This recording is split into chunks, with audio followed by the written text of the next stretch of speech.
ในรอบ 5 ปีที่ยอดผู้ป่วยโรคหัดสะสมในสหรัฐเกินกว่า 1,000 รายท่ามกลางความกังวลว่าสหรัฐกำลังอยู่ในจุดหัวเลี้ยวหัวต่อที่โรคหัดจะกลับมาเป็นโรคประจำถิ่นอีกครั้งหลังจากถูกประกาศว่าหมดไปจากสหรัฐตั้งแต่ปี 2543 ทั้งนี้สถานการณ์การระบาดโรคหัดในสหรัฐยังคงทวีความรุนแรงอย่างต่อเนื่องซึ่งอาจยาวนานหลายเดือนหรือตลอดทั้งปีโดยชุมชนที่มีอัตราการฉีดวัคซีนป้องกันโรคหัดอยู่ในระดับต่ำมีความเสี่ยงที่จะได้รับผลกระทบมากที่สุดขณะที่ CDC เน้นย้ำว่าการฉีดวัคซีน MMR ซึ่งป้องกันทั้งโรคหัดคางทูมและหัดเยอรมันครบ2โดสเป็นวิธีที่ดีที่สุดในการป้องกันโรคหัดกระทรวงการท่องเที่ยวกัมพูชารายงานว่ากัมพูชาต้อนรับนักท่องเที่ยวต่างชาติราว 1,830,000 คนในช่วงไตรมาสแรกของปีนี้เพิ่มขึ้นจากประมาณ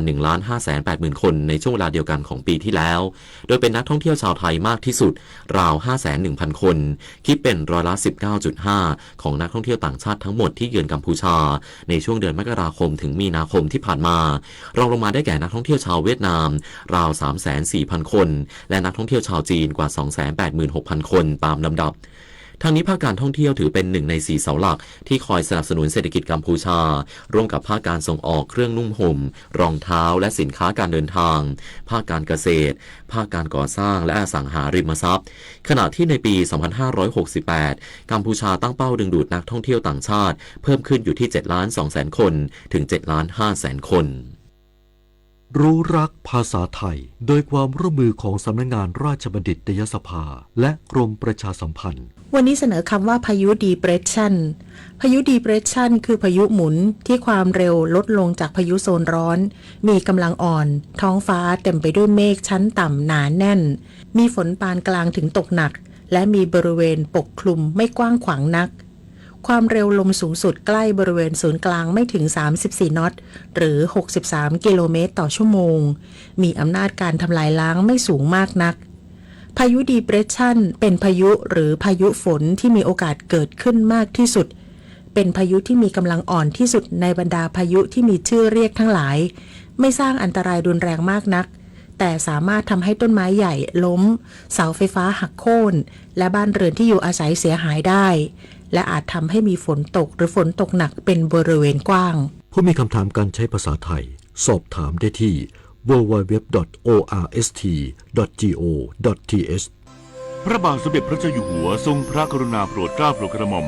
พระราชทานต้นพระศรีมหาโพธิ์โดยพระราชทานนามว่าพระศรีมหาโพธิต้นสมราชบพิตรเพื่อเชิญไปปลูกในพื้นที่77จังหวัดเนื่องในวันวิสาขบูชาขอเชิญพุทธศาสนิกชนทั่วประเทศร่วมพิธีปลูกต้นพระศรีมหาโพธิ์พระราชทานในวันอาทิตย์ที่11พฤษภาคม2568เวลา 9:29 น.พร้อมกันทั่วประเทศวันนี้ธรรมะเพื่อชีวิตเสนอเรื่องความพอเพียงโดยพระพยอมกัลยาโนเราคงได้ยินคำพูดสะกิดใจกันว่าให้คิดถึงความตายสบายใจนักมันทำให้ตัดรักตัดหลงในสงสารบรรเทามืดโมหันอันธการทำให้หายสะดุ้งไม่ยุ่งใจซึ่งเราเนี่ยบางทีมันลืมคิดไปมันก็เลยเกิดความงกความโลภความต้องการคนที่มีจิตอันทุรนทุรายแสวงหาด้วยความกระสับกระส่ายกระเสือกกระสนทุรนทุรายเนี่ยลืมคิดถึงเรื่องชีวิตที่มีน้อยนิดอยู่กับทรัพย์สมบัติได้น้อยนิดลืมคิดไปในแค่นี้ท่านได้ตรัสสอนเอาไว้ว่านะมิมยะมานังทันะมันเวติกินจิเมื่อตายทรัพย์สักนิดจะติดตัวไปก็หาไม่นึกถึงนักร้องคนนั้นแกเที่ยวหาเงินวัน11 งานอุจจาระปัสสาวะปวดยังไงก็ขออั้นไว้ก่อนให้ได้เงินไว้ก่อนนะร้องก่อนแล้วในที่สุดสักนิดก็ไม่ได้ติดตามแกไปแล้วแถมที่เหลืออยู่ก็ยังสร้างปัญหาให้คนที่อยู่แย่งกันอีกคำบางคำคุณไม่คิดแต่พ่อแม่คิดโอ๊ยเลิกบ่นเลิกจู้จี้สักทีได้ไหมน่ารำคาญคำพูดรุนแรงสาเหตุสำคัญที่ก่อให้เกิดภาวะซึมเศร้าในผู้สูงอายุลูกหลานอย่างเราสามารถดูแลท่านผ่านทริคคิวใจพระในบ้านเริ่มจากงดใช้คำพูดรุนแรงหากิจกรรมทำร่วมกันมอบงานสร้างคุณค่ากอดเพิ่มพลังใจและพาไปหาหมอด้วยตัวเองรักแท้ดูแลด้วยใจให้ผู้สูงวัยสุขกายสุขใจทุกวันนะคะ การเป็นข้าราชการนั้นสำคัญที่สุดคือต้องมีความสุจริตกล่าวคือต้องทำแต่สิ่งที่ดีที่ถูกต้องพูดแต่สิ่งที่ดีที่เหมาะสมและคิดแต่สิ่งที่ดีที่เป็นธรรมจึงขอให้ข้าราชการทุกคนปลูกฝังอบรมคุณธรรมข้อนี้ให้เจริญงอกงามพระบรมราโชวาทพระบาทสมเด็จพระเจ้าอยู่หัวจบข่าวคณิษฐาลือสัตย์บรรณาธิการข่าวคณิษฐายินดีและอานนท์นันตะสุคนอ่าน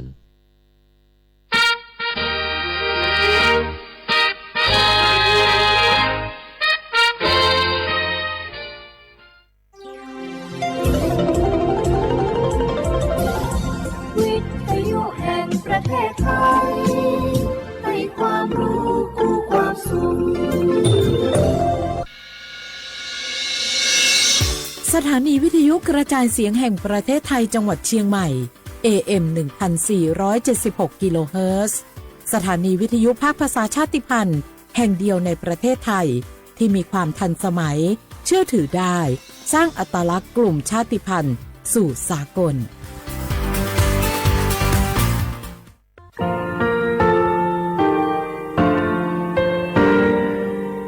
งาคือมีติปิเพกาวิชแลงาคือติกาติชูแลติเลเพกาวิมาเฮยาค่างาคือชอยาออตุคโลกาติเชวิออโครคาติผาคาชูโยอาชูโยวิโยกาคาเดติเลอติเกกาผุติลาวิทัปาตองาคือชอยาอาสติกาวิโยงาคือออตุคโลออโครคากาติเชวิเวอีเวมาโกติยาลิเลทอกาอายีเวคาชเวเพวิโยอลักวงาคืออตุคโลอคือคากาติยายามาเตียลาวิลโกงาคือชอยาทอกา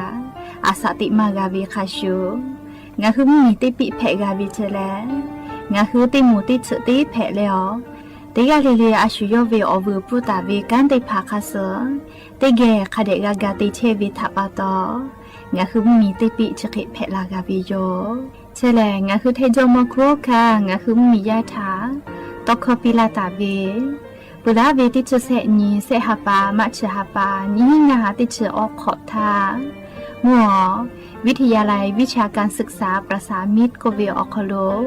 จากเกรทาเทโจมโคโฮคางาคือมียาถาปิยาลาตาเวตอกคติพายโย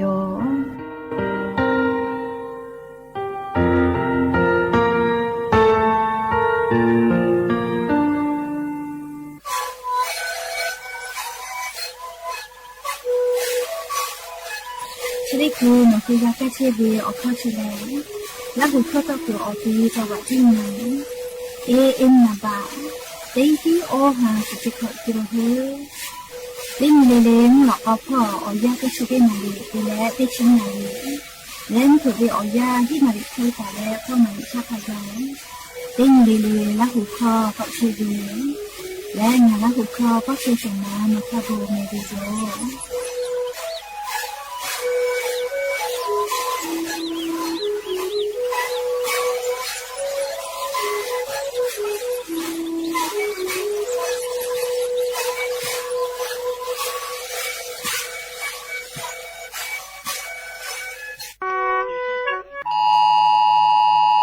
อคอเชเลงาหุมมียาจาวาจิมายอคโลเชตาเวติกาลิลิเกโลกาลาตุเวติชุเซนีงาฮาปามีงาฮาคอชิขออยาตินาลิทา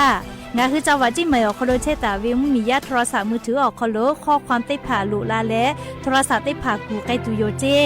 จะได้ปอวิอยาลาจุลาฮาเพลาเวพอฟาเลกติป่าอโมปอพอติผ่าโยคือเซลบอกแคสพ่อแย่แลงาหุมมียาจาวาจิมายอคโลเชตาเวติผาเกอลูวิซิเวอเจติผากาลาเวตยาทามียาทาฮัทุปิกาตัวอโปโทรศัพท์มือถือออกคโลข้อความติผาลีบูฟลาและออกข้อติผาวูเวทาลอนไกตุโยเจ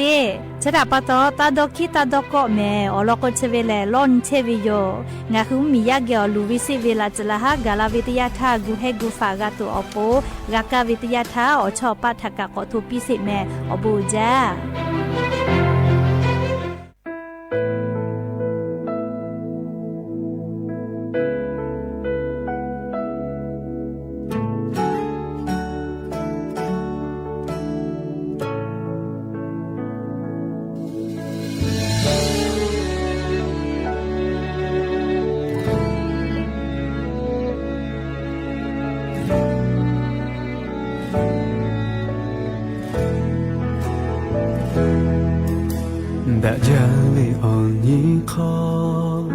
le tu ve oni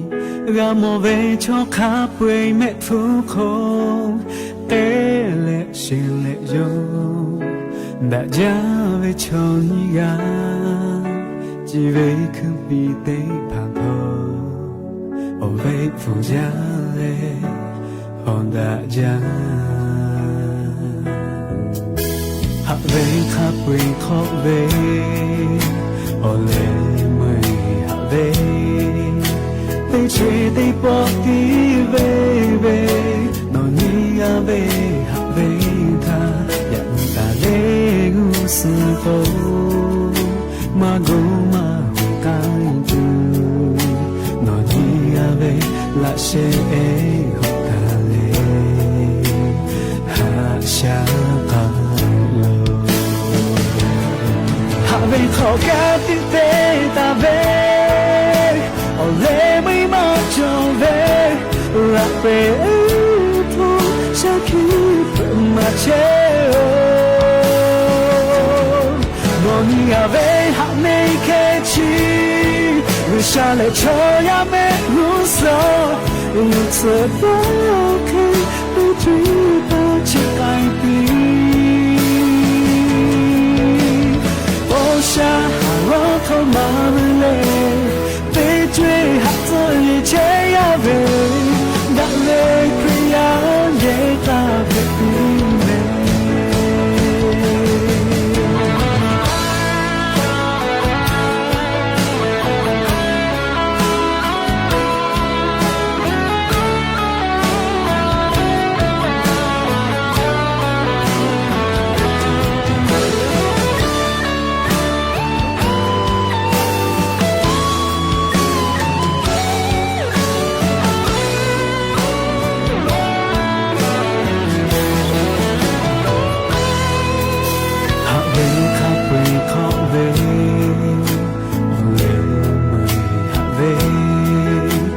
chuyện tây bỏ tí vậy về mà ni ngã về hạ về tha nhận ta lên sự cố mà go mà cái từ mà ni ngã về là sẽ học ta lên hạ xa cả hạ về khó cả tiết thế ta về le mới mang cho về là về thôi sao khi thuận mà che ô non ni a về hạ mê ke chi như xa lại cho ya mê hu so như chưa ta khi tu chú ta chỉ hai pi bao xa lo thâu mà về chuyện hát giữa người chế ya về đã lấy khuyên nhá nhé ta phải đi về hạ về khó cả tí tế ta về họ lẽ mấy mà trở về lạc về ấy thôi sao khi thuận mà chế bông rồi nhà về hạ này kê chi như xa lại cho ya mẹ ru so như chưa ta khi tu chú ta chỉ hai pi o xa ro tho ma bên lề pe chơi hát tôi ye che ya về đã lệ khuyên ya ye ta biết pi đã lệ khuyên ya ye ta biết pi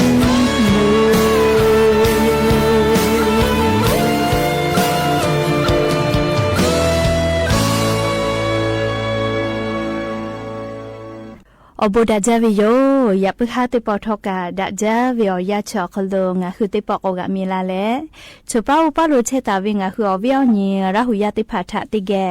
rai ka obo da ja ko vi o khlo nga khu o kho ga ko ka da ki che vi tha pa to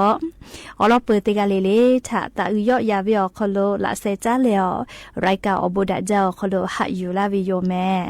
ha vi o ni ra hu ya kha pho che pho lo che ta vi te ga le le ka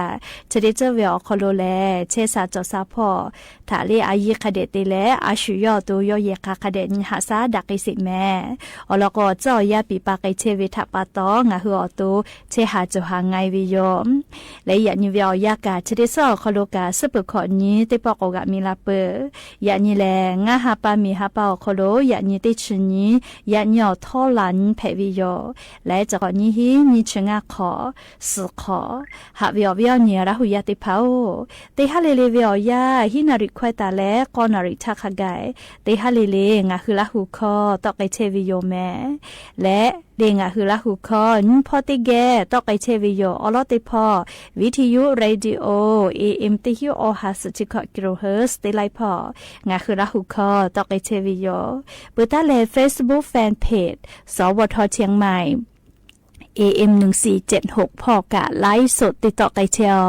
อเวียนี้ละหุยาค่ะพ่อสะพ่อจกูพ่อพอนาและติกาติไลติกาติเชติแลนี่คือละหุชอเจอละหุขอต่อเชวิไรกาอบุดะจาทะติแก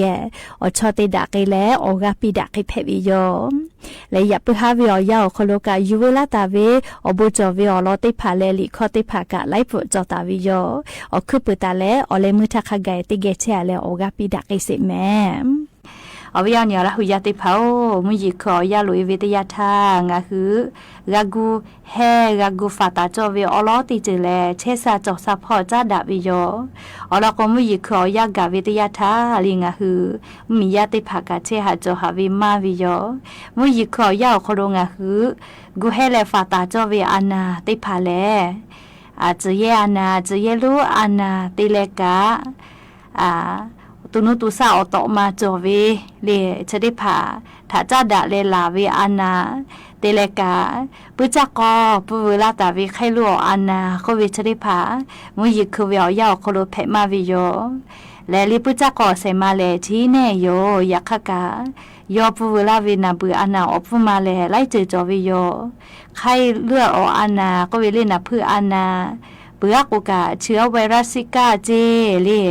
อมกูอเจ้ามาขไกชินาวิจิแม่ลีปุจักกอปูลาตาเวอานานาบือชริภากะเฮจาโลเมปุจักกอเสมาชิฮิเนอยากเข้าตอมาปูลาเวเฮจาวิทัปตองะคือละหุยาติกาลิเลกะคาเดกูเฮเลฟาตาลีติยาลกงะคือเยจิเยเจ้าดักเกตูมากานักเฮตูนาลีคาเดกากูเทวิโยมุยิคอยาลโกปุจักกอติพาเลมุยิลาเลตือตาวิกะเกเลเวอคโลออูเลอเยติพาพีเลปุจักกอกะติมาลาวิโยจราปตองะคือมุยิโคเตากาเวลกุกาอหุติพาคาเดญิหุแมมุยิโคเตเลอหุมายุหุเวลโกปุจักกอติพาเชกุแผเลอเยพีเลปุจักกอกาที่ก็มาลาเลนี่คือถ้ากอชิเวลโกใครรู้อานาจะได้พาแผกลาวิโยเอาวิญญาณละหุยาติเผาเชวิอคู่กะตุนุตุสาวตกมาจอวิวมาโกเมจาลาฟะชะลีฟะเจอานาจะได้พากะกาฟาวิโยแม่มุยิคือวิอยาโคโลคือเจวิอสูตอเจวิจะได้พากะแผงไงจ้าและเชวิอคู่กะอเจ้ายาคัสปีปาไกเชเวมุชามุยิพ่อวิสาตาติพากะคาเดกะนะแม่อามาเตเลโกโกเลมูฮอมุยิโลลาเวเลอิกะทูเวจะได้ผามุยิคือเวียวยาวโคโลแผงไงจาวิโยเลียวเจจะได้ผาเอกงะคือติกาเลเลกะสติตาเลฟาเชกะปุตัวปูนาเลมุมีพ่อวิสาตาติภากะคาเดพอหายุแต่ก็และอวิอเนียละหุยาติพัฒมเพเชเวียเจ้ายาคาสเวซาตาอลอติพายุเวลาและอลอเปติตอคโลเลจะเกชลากาลาวิโยแมโ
讲喂。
สิบบาททอโคโลเย็บแผ่วิชอติพาและงาคือ10 บาททอโคโลเย็บแผ่มาเย็บแผ่วิออเจติพาอาชุยอตุยอชาญีเตญิกาวิโย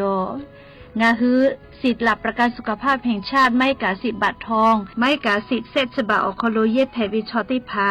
งาคือไทมีกอโคโลเชตาและไทวิบะจอวิชอติพากาแผ่วิโยและออกานิเวสิทธิ์ประกันสุขภาพติพามาจอวิชอกาแผ่วิโยสิทธิ์ประกันสังคมมาโกสิทธิ์ข้าราชการติพาสิทธิ์พนักงานส่วนท้องถิ่นและสิทธิ์ออกานิเวข้าราชการทางการเมืองติพามากาวิชอติพากาแผ่วิโยงาคือสิทธิ์รับประกันสุขภาพแห่งชาติ10 บาททองไม่กาสิทธิ์30 บาทก็เวชได้เผาคอโลงาฮือเย็ดแผ่มาเย็ดแผ่เวอเมจอมาจอเวติพาไงงาฮืออตัวงาฮือเช่นนิกาวิโยเว็บไซต์สปสชพ่อมาโกแอปพลิเคชันสปสชไลน์สปสชไม่เลยกาสายด่วนสปสชเต้แซ0ชเวทานุข้าหนูฮืออตัวเช่นนิกาวิโยแม่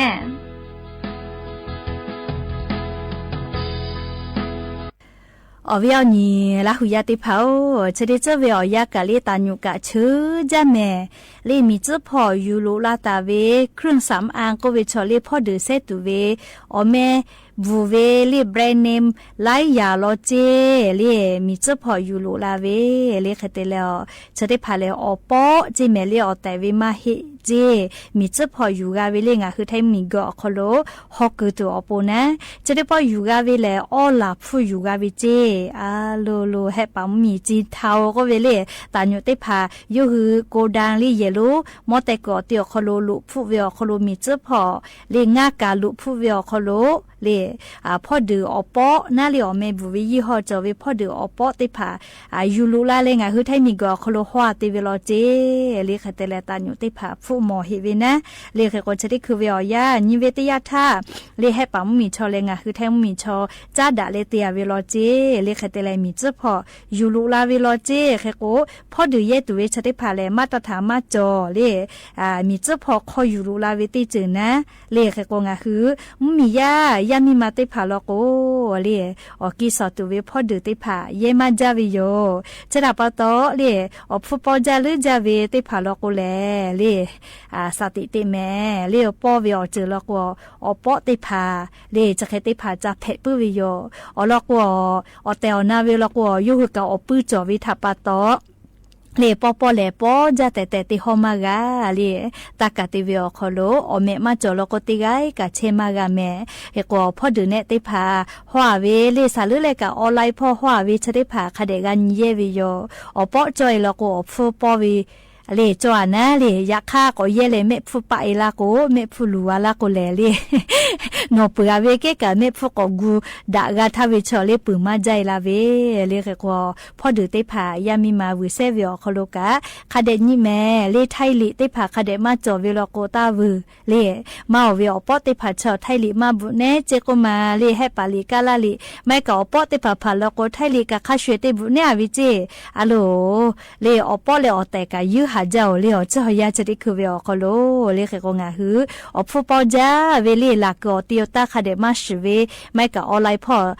ซาเวเวติพาอฟูปอจาหรือจาเวลโกคาเดดอนี้แต่ก็แลเลี้ยวเวอเนี่ยละหุยาติพัทะงาหือไทมิงก็คโลตานุกะมีเจ้าพอดูอปอเลอเมบูเวแบรนด์เนมอเมบูเวไลยาเลอปอยูลูลาเลฮอตูเตยเวนาเลมีเจ้าพอโกดาวคโลงากาลุฟูเวอคโลอฟูออลาฟูเคยูกาวิเจเรียจอยมาฮิโลเมเรียเฮก็เครือสำอางติพาเยตุเวนะแซมือออฮีหาขอมาเคยูกาวิเจปโทเลจาจาวิโยใครแต่แลเลชเวทากะชันยิวิชอยุหุติลาวิเซขอเกาโลเจปโทเลแฮปาชองะคือแทงมีชอเลกาบูชาชอปอดาเลเตเวโลเจเลเขกอเตกาเลกะนะเลพอเดวเยเวอคโลกะคาเดนิแม่แต่ก็แล้วอลอซาตาจะได้พาอยู่เวลาแล้วงะคือลาหูมาลาหูปาเลอเสเผาเสมาดาเวทาดอจอแลพอเดวเซปื้จาวิชอติพาทาสติปิลาวิโยแม่และอย่าปื้อหาติปอชลากะลาตุเวซาตาอลอติพากะจะใครไม่จะได้โยโลลาเลออกาปิลาเชเวเตกาเลกะแม่กะแม่เชซาจอซาฮาเลดอซาปิอบูจาแม่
วินยากาตุยสปอหูซักเข่าเว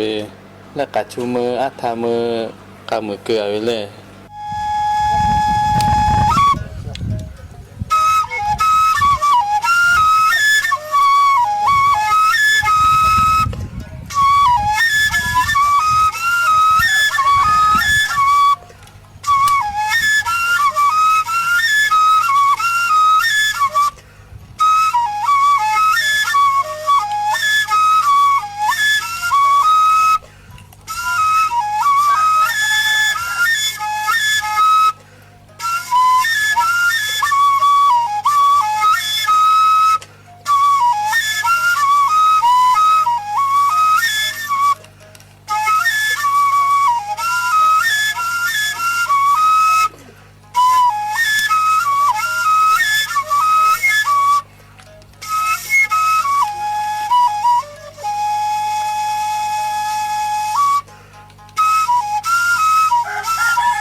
สุดท้ายก็คนละขั้วมาแล้วมือแล้วเมียจะตัวข้อหรอเว้ยปัจจุบันเว้ยกูเว้ยเจ้าก็มือเว้ยอดตังก็มืออดตาจุปัจจุบันข้ากูสิเจ้าเจ้าคู่มือแล้วว่าแล้วก็คิดที่อยากก็จุสิเจ้าคู่เชื่อแล้วข้าจิ้นเนี่ยก็เล่มกูเชื่อแล้วว้าปนนั้นมันจะข้าเราหัวจริงกับกู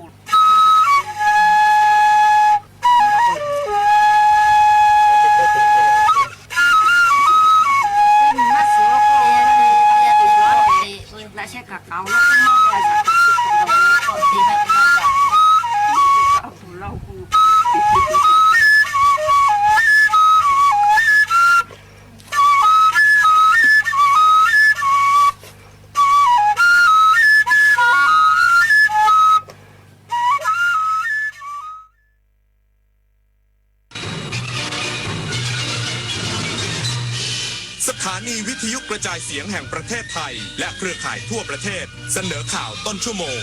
รู้เร็วรู้จริงเกาะติดทุกสถานการณ์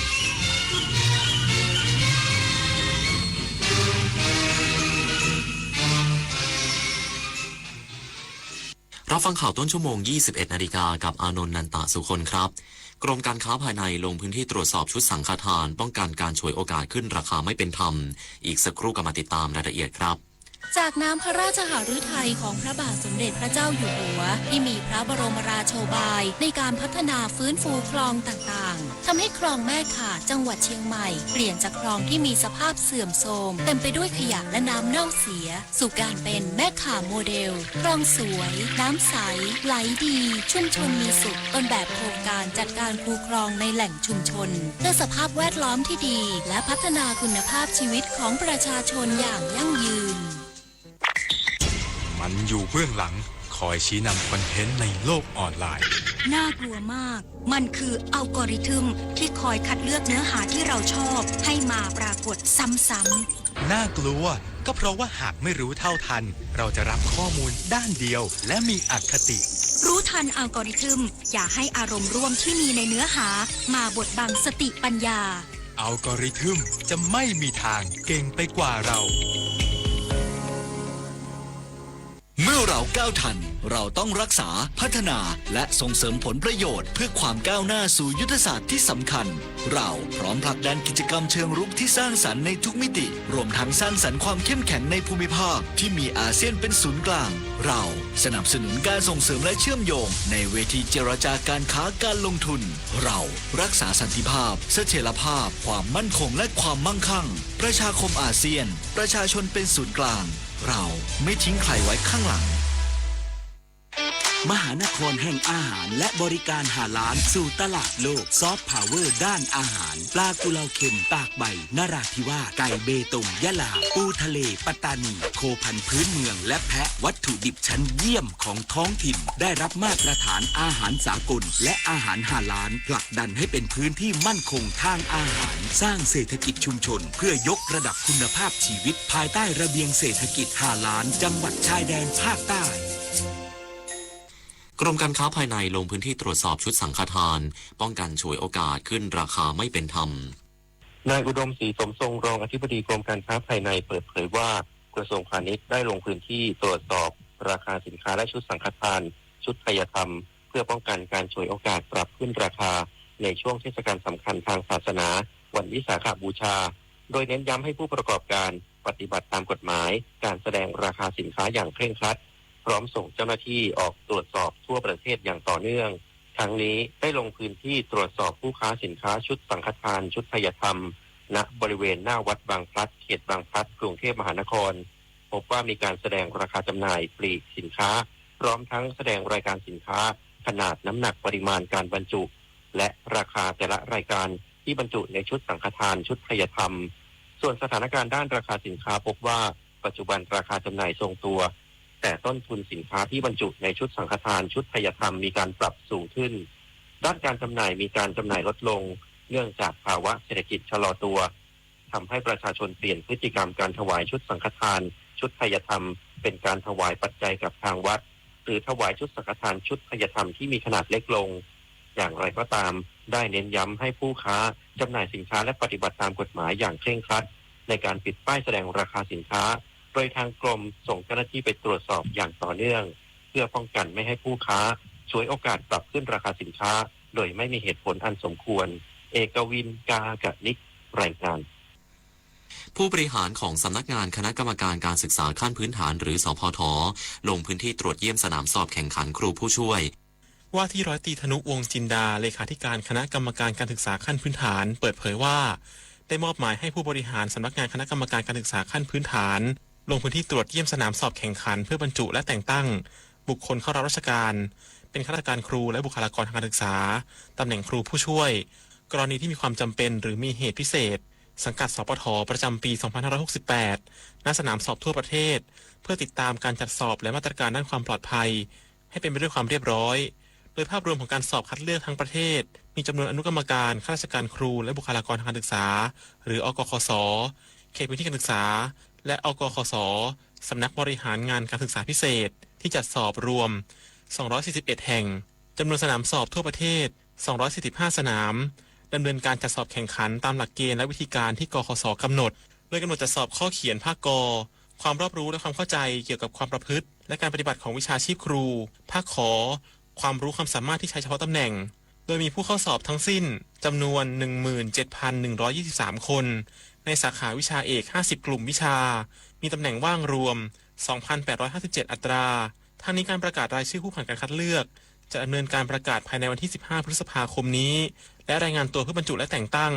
ภายในวันที่22พฤษภาคม2568ต่อไปชวนันท์มาลีรายงานที่ว่าการอำเภอวังทองจังหวัดพิษณุโลกรายงานสถานการณ์วาตภัยเบื้องต้นบ้านเรือนประชาชนได้รับความเสียหาย95หลังคาเรือนใน4ตำบล14หมู่บ้าน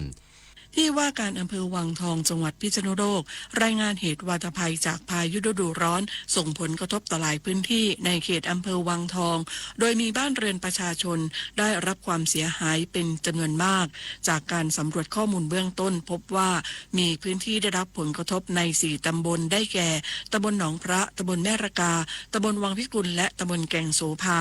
รวมทั้งสิ้น14หมู่บ้านมีบ้านเรือนได้รับความเสียหายจำนวน95หลังคาเรือนเพื่อเป็นการบรรเทาความเดือดร้อนของประชาชนในเบื้องต้นที่ว่าการอำเภอวังทองได้ประสานงานแจ้งให้องค์กรปกครองส่วนท้องถิ่นในพื้นที่ร่วมกับกำนันผู้ใหญ่บ้านเร่งดำเนินการสำรวจความเสียหายเพิ่มเติมพร้อมทั้งจัดให้ความช่วยเหลือแก่ผู้ประสบภัยโดยเร็วที่สุดเพื่อฟื้นฟูสภาพความเป็นอยู่ให้กลับคืนสู่ภาวะปกติพัชรินทร์ จันทรานนท์สวท.พิษณุโลกรายงาน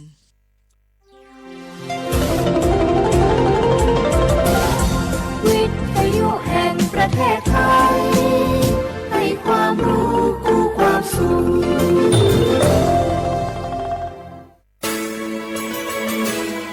สถานีวิทยุกระจายเสียงแห่งประเทศไทยจังหวัดเชียงใหม่ AM 1476 กิโลเฮิรตซ์สถานีวิทยุภาคภาษาชาติพันธุ์แห่งเดียวในประเทศไทยที่มีความทันสมัยเชื่อถือได้สร้างอัตลักษณ์กลุ่มชาติพันธุ์สู่สากล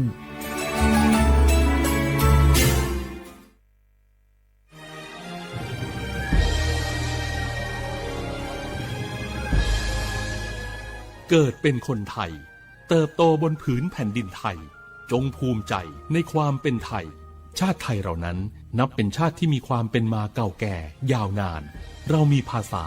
วัฒนธรรมและมีสิ่งต่างๆที่เป็นเอกลักษณ์ให้เราได้ภาคภูมิใจในความเป็นคนไทย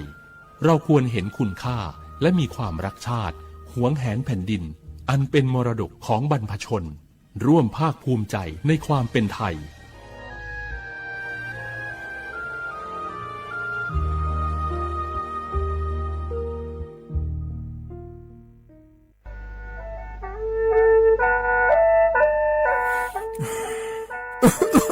อาลูลูฮอเซ่ฮัลโหล PM 2.5 กัมพาวลาสเมียมัวที่ปอยมามึงอ่ะสักแกมันก็ดูช่วยในเปลาสเมียเงแม่ฮกอดูนะอยู่คนน่าลูกโลยาสาแม่อย่ามือจะซาโดพอก็เดเลยโดเดกาพอป้าเพียงก็เดเลยฮอเธอเยอะพอป้าเพียงก็นี่เดเลยเธอรู้ไหมอดีมาก็ก็ฮกออดีรู้เดินพังอ่ะ PM 2.5 ก็ก็นะโยหือก็ก็โยกาน่าลูเดเลยก็ก็เธอมีแน่อายุวันในบีมือดารายังงาและโยกานาลูยาฮอลูดาก็ก็ง่ายยืเนี่ยจังไงดอเจถ้าคือลอยยืนิวโยฮันเนสลาดาคาเฮว่าอยู่ผู้ลาโลอดัวบอผู้ลาโลเฮจีเฮจีมีจามาคืนนี้ลาลือเนมาลาลือจีเนาเดนะคนนี้มีฉันได้มือพาลาคือเนดายืนิวน่าบ่ชมีจาไกมาบีโดลานียาฮอลูดาง่ายยืนิวบ่ชมีจาโดฮอร์โมนาอะชอจำนาที่ตัวปาฮอลูดาดึงอะข้อมาดจาบีลอยยืนิวน่าโยวานาลูชอบาวเนอะบ่ยาคดาง่ายยืเนี่ยบ่ชมบีเจียวเนสาจะแลอยู่หาสูอ้อเธอโดมาอังไผโยฮันนาลูอาลาเจ้าที่เขารู้ว่าเนี่ยโยฮันเนอดัมเบดาวมือดาลาเนี่ยโยฮันนาลูสาก็พอปะมือดาลาญาพายอดีมาไทยช่อหาโยฮันนาลูฮออาชอมีหองช่อหาโดเดกาลาเดอสายอมือวองอัญญาพายยอลอบิโลและโยฮันนาลูตะก็รวยยาฮอลูดาง่ายยีเนียว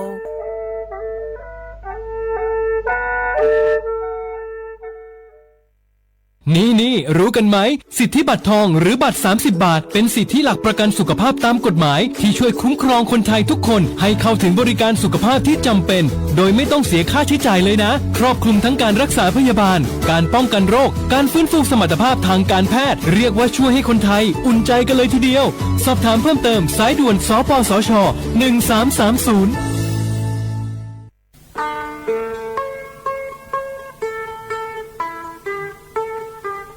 จังหวัดเชียงใหม่พอปานแน่อย่าล้อได้ช่วงหาโยฮานาลูตะก็ลูกมอแน่บ่ชอมีจาทักคือเดโยฮานแน่จังไงดอเจบิเจทักคือเดสลองอาดาเมื่อพอปานแน่มีจาทักคือเด PM 2.5 เธอโยฮาสาวอองแงมามึงงาเจสาหาเล่นๆนมเธอยืนโย จังหวัดเชียงใหม่พอปานได้มีจาทาคือและที่เธอนาขอนี้วัดที่ตีบาลาสีอดอมเบลสีอันแน่วัดที่เชียงาบาลาสีงาเสียงอาปุญีพังอายาตาโกเชเยหงเกยทาคือและที่ทางายืเนี่ยโยฮามีจามาเคือมาเรยังอาโถและดูนาขอนี้เธอก็ระบบไฟดีและพูกาดอจามีเลเจไงมาหน้าหานี้คือหน้าของแกปีอันแน่ผิวพอปลาแกหนีพังอายาตีเจจังหวัดเชียงใหม่พอปลาหน้าสาลอนดาคาพอปลาอยู่หามลือซาลือจีนะขอนี้มีจามาบีคือและพอลือดาลุมาเจเฮน่าอยู่หูพอปลาแกมีจาแกมาบีคือพายอยู่หาจอดูจอย่างแกมือดาลาญาพายเฮน่านี่ชอบแผ่อมยองเกินนี่บีมือดาลาญาพายพอลือดาลุมาเจยืเนี่ยมีจาคือช่องหาฮอร์โมนาดอจาบิเลยญาแม่เจยืเนียวนากาสมบูรณ์นะขอนี้จำยองาซุมตีมีแย่จำยอแย่และเธอกาเงเลยญาแม่เจพ่อตีวตีเธอกาเงเลยญาแม่เจอุจินางอมาแอนี่อายืเนียว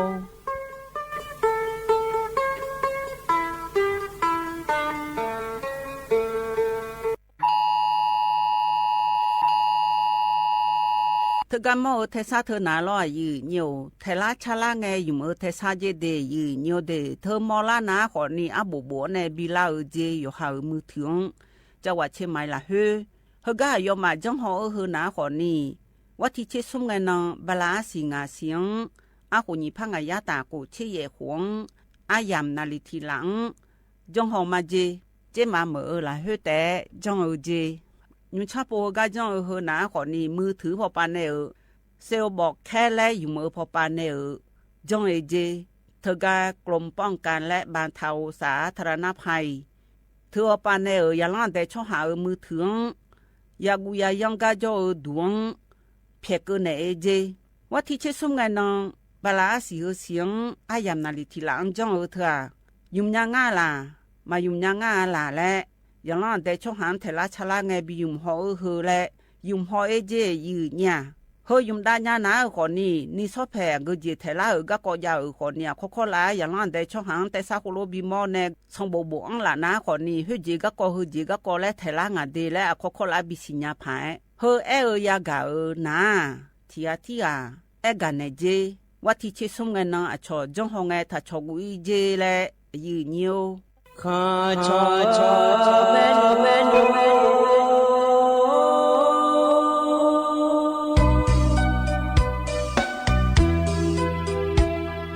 จะนี่จอกุเลงดอกทุยคาเบจะนี่จอมเลงดอกชอยคาเบชอพามาสิจอชาโล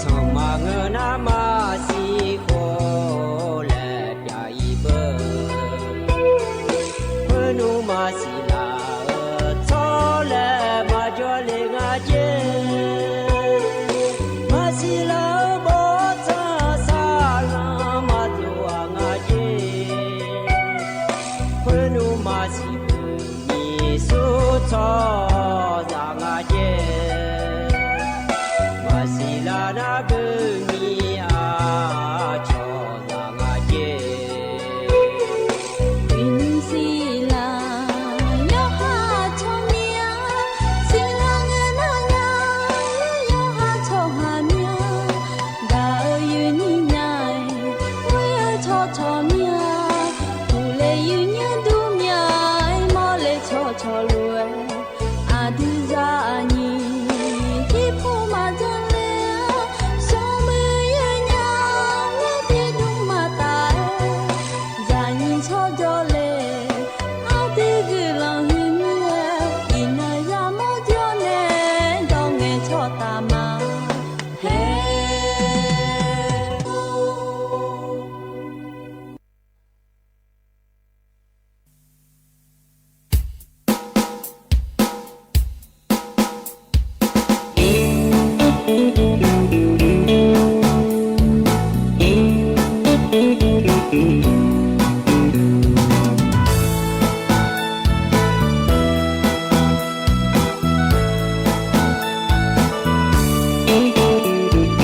มีเงบาเนกาเราอาจิมีเนนองาบิญญาปาซึมุมีบิญญาโล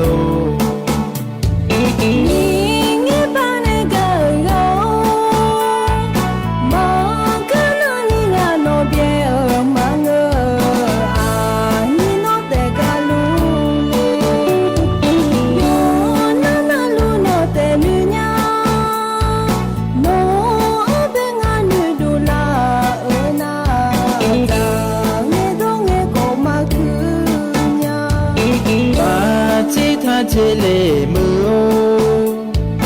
บาเจมาเชเลเวโอบา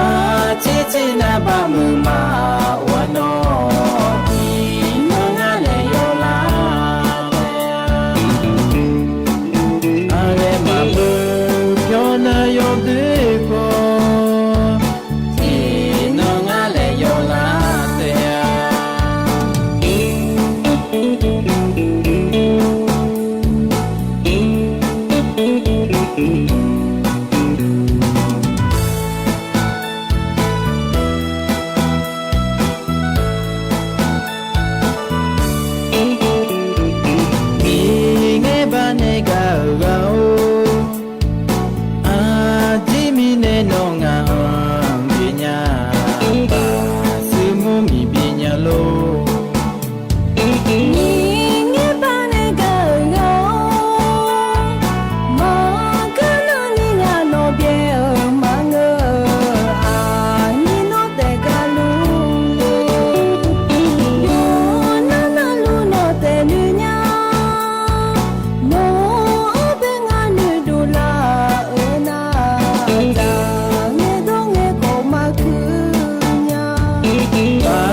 เชเลมือโอ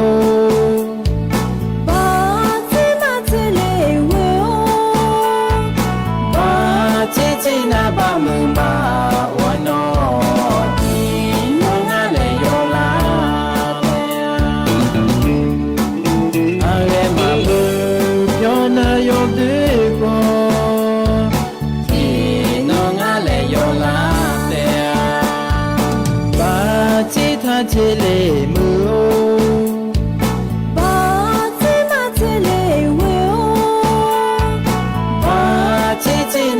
มือมาวานออีนงาเลโยลาอาเรมามือเปียวนาโยเดโกอีนงาเลโยลาเตอีนงาเลโยลาเต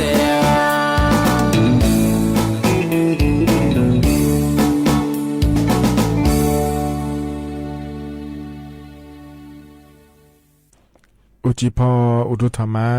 ไอเยนี่แน่รอเยเนียวยุมจีกะดูเจอเนเจอโกนงานฉลาแม่เยเนียววันเสาร์งานงานเนี่ยเยนี่ที่มีแนยุมจีนะงานแน่อายุเชื่อมือแน่ที่คอโลเอจอดามาเยเนียวเจลังเงอุสอปานาลีอายามเยลาที่เกเนอูหลังเกนี่ขอเนี่ยร้องงานแน่ที่คอโลยถอนจุมาเยเนี่ยเยนี่ที่อานานะขอเนี่ยอุสอปานะหาเนี่ยอุจิปามายานะหาขอจอ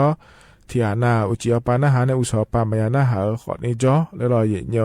มีแน่รอเลยเยนี้เธออากยำนะหาเนี่ยเลยแล้วนะหาเนี่ยไม่ได้เยเนี่ยเดรออุสออุจิถอนจุลังเงรอเยเนี่ยนั่นน่ะอยากขอกระดูนั่นว่าอยู่เนาะน่าหลวงยินน่าถนจุมาที่น้องขวาอาหัวพอนะอยู่อาศัยสายเยอะก็ยังมัวอายามชะลาไม่ได้อยู่มาดูโกชิโคโคลามีเนี่ยบาลาโกสีอันนั้นสมเชียงนะอยู่อาศัยสายเยอะเนาะชะลาไม่ได้เนี่ยเดี๋ยวที่มีเนี่ยยินที่อ่ะน่ะแล้วฮะเฮ้ยมีอาโคนะหาหลาวที่จ้อยมาดูมายามหัวสีเลยแล้วนะขอเนี่ยแล้วเฮ้ยก็เกินเนี่ยอายามอย่านะขอนี่ร้อยเนี่ยเจ้าเหมือนอยู่นะเอาหัวจอกัดเด็กขลังเนี่ยไม่ได้นั่นเนี่ยคนเนี่ยเราตาป่าก็ดูบาลาเชสีนั่งอะไรเนี่ยเราตาป่าก็ดูนะย้อนเนาะน่ารู้อุศอุจิงานเนี่ยที่เขาเลยยาจอดาไม่ได้เยอะเนี่ยเด้เราที่มีเนี่ยมักเลยมีน้าเราจอแม่เอ็นทะเลเดเยอะเนี่ยนิบเจที่เขาเลยแล้วจอดามาเยอะเนี่ยเราอาคารนึกสอเยอะเนี่ยอันนั้นเชตินะขอเนี่ยเธอเนี่ยโยหืออันนั้นนี่เนาะอันนั้นนี่เจฉลางเยอะเนี่ยเราไป เพเซอร์อันอยู่หืออันวันวิสาขบูชาและครัวอันรอฮอนเนเธอการนายกเทศมนตรีรอฮอนเนสมาชิกชอเชียอันนพัชรางาเดเธอการเทศบาลฮอปากาลอยนี่จะไม่ได้ยกานลุมาเงี้ยนี่ล้อยอมาโดเทศบาลละคุยจอนในอาโคชลานาขอนี่มาเงี้ยนี่ชอเชอีเดเยเนี่ยเดชมยหัดยากาชมยกาลอยเนี่ยอุศนาลีเยลาเนี่ยฮิโซเงนาลีงาหลังเกินนี่แล้วลอยเนี่ยนะอุจิจีนาคนนี้สิญาดัวสัวนายโยสื่อยาเกินเนี่ยเนี่ยกาดูกายามดาวงาเดแล้วลอยเนี่ยที่ไม่ได้มาเงี้ยนี่ชอเชเดเยเนี่ยที่ข้อรู้ว่าจอดามาเนี่ยยุ่งจีงานเนี่ยก็แหลมถาวจะแม่เย็นนี่นะก็ต้องชัวร์ล้อเย็นเนียวอุจิพออิชัวเจชัวเธออายุล้วนหัวเนี่ยนักก็มาเปลี่ยนงานอายุหัวเนี่ยยังพายงานนักก็เปลี่ยนพายงานแล้วก็จะกะด้านไหนเนี่ยเดียเย็นเนี่ยเดียฉันเท่านั้นนะฮะเนี่ยแต่ล้อเฟซบุ๊กปนเนี่ยนะฮะลูน่ากดไลค์กดแชร์เธอด้านไหนเนี่ยแม่เดียเย็นเนี่ยเดียอยู่หานะรู้ว่ายากะเกิดพายแล้วล้อเย็นเนียวก็ดันเบตีนะขอเนี่ยเย็นเนี่ยอันนั้นจะแม่จะกะด้านไหนมาเย็นเนียวนิมจีฮกาเยนี่นะทอนจัวอเดียขาอันนะทองลานะฉลางอเดบลาวซีนางาซีอะโคเซติโคเยเนี่ยไทยอันนะอินาวันเสาร์อันเชบลาวซีพฤษภาคมอะโคนิพังายาโกชิเยงอเดเยเนี่ยเดคณะโคตัวละตัวละเยนี่นะทอนจัวนิมจีอายามเยเนี่ยล้อกันนี้ก็กอลมทาเธอไม่จะกะดันมีนายตัวชัดจิบิมแล้วพนาหาบยอดามายีเนียว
ถ้าก็พอในบินาหาดาดอชาถ้าก็ทบยุมนาลอยเนาะอายุมีกา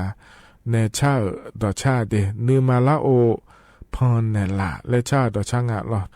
ยานาหาเบียวดูลอยเนาะฮะกันนะก็ก็แหลมทาเนาะจักาดันเนมาเนาะฮะกันยุมจักาเอกาดันเนเฮนาอุจิอปาอิชุชัวลอยเนาะยอมยากาฮอลเปียลุแมน่าโยชอเชญญาพังอ่ะอิชุชัวฮะฮอลเวงาแล้วก็เปียมังงะมันก็น่าขอนี่อิชุโลชัวรอแล้วก็เปียพางาเลยยังพางาเลยแล้วอยู่หาโยชอเชญญาพังอ่ะเดเบติละคุแล้วจันเนญาเดเยเนาะเดช่วยอย่าเฮาลอยเนาะทีมีละคุละที่ปนญี่ปุ่นสุนัขเจมังงาเจเยเนี่ยล่ะน่าเทียนาเบอเธอเนี่ยยังไงยามละคุยจู่ว่าจียมีอันนี้ตอนนั้นที่มีอันนั้นที่ปนญี่ปุ่นแล้วนั่นว่าอิสุสุเธอเจมังงาเดแล้วตัวก็งาเธอเยเนี่ยล่ะเธออิสุสุเงพี่เสนี่มาเกมานาโลสีหุมาโดเลนาโลแล้วนะคนนี้เจมังงาเดแล้วตัวก็งาเธอเยเนี่ยเดเทียน่าล้อเธอจิบาหุมาดอลอกาแฟหุมาดอนะคนนี้อิสุยมันนี่พัชดูเลยนะเจเยเนี่ย那样爬个也伢了，样爬个了，那个别嘛谁喝了，也样他爬个他的也伢的，你不能送不能他把一些需要提米了会也伢，那些需要了，我们你嘛多了你不这这多了咯，来了，提不应该这多了，你不应该这多了，送不应该这多了，来了也伢呐，一些需要这在爬多了个皮色你个咯，来了也伢，后来拿好呢。ยาจ้องอาเดและตัวก็งาเถเนี่ยน่าเทียนะพิเศษนี่ก็แต่มังเงอสี่โลและเรามังเงอนะขอเนี่ยมาเบี้ยงหลัวโดเลโลแล้วเราขอเนี่ยหัวโลเรือเดิมมาเจพายาย้อนเจียงอาเจเยเนี่ยน่าเธอเนี่ยเราชอท้องน้อยแล้วคุ้งอาเราเนี่ยอุมาเนี่ยก็จิ๊ๆละโอเราเนี่ยก็เดินหน้าเฮอเราเลยเนี่ยมังเงอนะขอนี่นะฮะหน้าเฮอขอนี่ก็งาเดเนี่ยเดสยุสละก็นะฮะปาเฮอหน้าเราเนี่ยก็น่ากามาอันเนี่ยดูแลนี่กันเนี่ยจอนะดูอยู่ขายเยอะโลเกน้องปลาเราอยู่ขายเยอะเฮอขอเนี่ยเราโคโลเกนะยายจังอาเจียเนี่ยอาเจมิเนี่ยยายจังอาแล้วก็นะโคโลเกเดินนะขอเนี่ยชอบตอมลูกหมาแล้วคงเอาเลยเหรอนะอาลียมยานี่ปีอาเดียเนี่ยเดเมื่อนะขอเนี่ยบ่าวมาปีโลเมื่อนะขอเนี่ยอิสุชิโอปาเราเนี่ยเธอเนี่ยอาเซปีโลแล้วขอเนี่ยปียังอาเจียเนี่ยเมื่อนะขอเนี่ยก็เสียนะก็ขอเปียยังงาเดแล้วทุกเกิดงาเถียเนี่ยที่มีเนี่ยล่ะอิสุงานเนี่ยหรือว่าทุกเกิดนะหมอจะก็อินเนี่ยล่ะจะลาสายงาเจหมอจะมือพายเนี่ยเจเนี่ยอุจจาระอิสุลุสุเนี่ยหัวหน้าเนี่ยเลยอิสุเนี่ยหัวพิเศษเนี่ยเลยอิสุเนี่ยสิตัวเลยงาเลยแล้วล่ะเนี่ยหมอจะมือพายเนี่ยเจเดเนี่ยเดเธอหมอจะสิเนี่ยนะขอเนี่ยมือพายชอเชฮอเนี่ยลาซาเนี่ยพายแล้วล่ะเนี่ยน่าเจมิเนี่ยที่น่าเจมิเนี่ยอิสุเนี่ยพอสิวก็ดูงาเลยแล้วก็น่าตีน่าล่ะอิสุก็มาล่ะเธอมาอยู่เลยมีนะอีจู่อาเจียมีอันนี้ดอแล้วจิบาหุมาดอโลกาแฟหุมาดอโลรู้นะคนนี้ช่วยมีปอสุญญามังเงนะคนนี้แล้วเนี่ยบ่าวหุมาคนนี้เปียเนี่ยแล้วอาคาดองอ่ะมาเสียเนี่ยหุมนะเราตอบลูกหมากแล้วคู่เขาล้อเยเนี่ยเฮก็เปียนะคนนี้ช่วยมีปอสุญญาเมเจเยเนี่ยอาลีเดนะเราเลยเยนี่ดังนั้นคนนี้ถ้าการไอ้ช่วยเขาป่าเราเยเนี่ยอาลีแม่บุ้มแม่อาศัยเปียเราอาเบียมองเลยเนี่ยนักก็เปียเราเธอคนนี้เงยเยเนี่ยเดเธอมีเนี่ยรอเยเนี่ยอยู่หามาดูหัวเปียมีอะไรแล้วนะขอเนี่ยทับเบียเจเยเนี่ยทับเบียเจเดหมอจุกไอในมือพาโกฮอเนี่ยรอเยเนี่ยลาซาเดแล้วทุกว่างาเถเยเนี่ยที่มีเนี่ยรอเหอนะขอเนี่ยเยนี้ยาการนะขอเนี่ยอยู่หายังมือพาชดเชยขอเนี่ยงานเนี่ยรู้มีอะไรแล้วนะขอเนี่ยรอลาซาเนี่ยพาหมอจุกไอเนี่ยชดเชยเนี่ยพาแล้วนี่นุ่มเลยจะกะกะดาเนี่ยบิสิบิกาเลเดเยเนี่ยเดเฮกันเนี่ยนะรอเยเนี่ยวันนั้นอันนั้นชาลาลอยไปเบียวแล้วยันนะหาดาพาลออเดืออาขาดแล้วพะบินะหาดามาเดเยเนี่ยเดเฮกันนี่เนาะสมเนาะเนาะก็ได้งานเถเยเนี่ยจะละเงี้ยลองงานเนี่ยยันหนาอาคารนึงสอชอบแผงก็เนี่ยหนาก็ไม่ได้รอเลยเยนี่ที่ไม่ได้รอไปเบียวแล้วก็ตัวบินะหาดาเฮนะคนเนี่ยอาบอเชรอเธอก็ห้อยกว่าอาคารเนี่ยจะอังถาตัวเองอะเดี๋ยวจะมาช่วยเชื่องาเพอเบียนี่ล้อเยเนียวที่เขาล้อยนะฮะเบียดรามาเยเนียวอินนอเดือขันอาเจียนมาเสียมุสอินนอเซตินามังพิโคก็ล้อนนะคนนี้ว่าถึงเชื่องาวันศุกร์นะปลาเสียดำเลยเสียอะไรตาเชื่องาขุ อิน่างาจีกลองหือในตะกาบ้านห้วยโกอำเภอเชียงดาวlà hơi cho cả được cả món lại thì tôi mới này nhung ngã các ngày cho hơi ở đồ ở sông em ấy ở đồ ở chế ở dưới quê nó ở sông gu phía nhua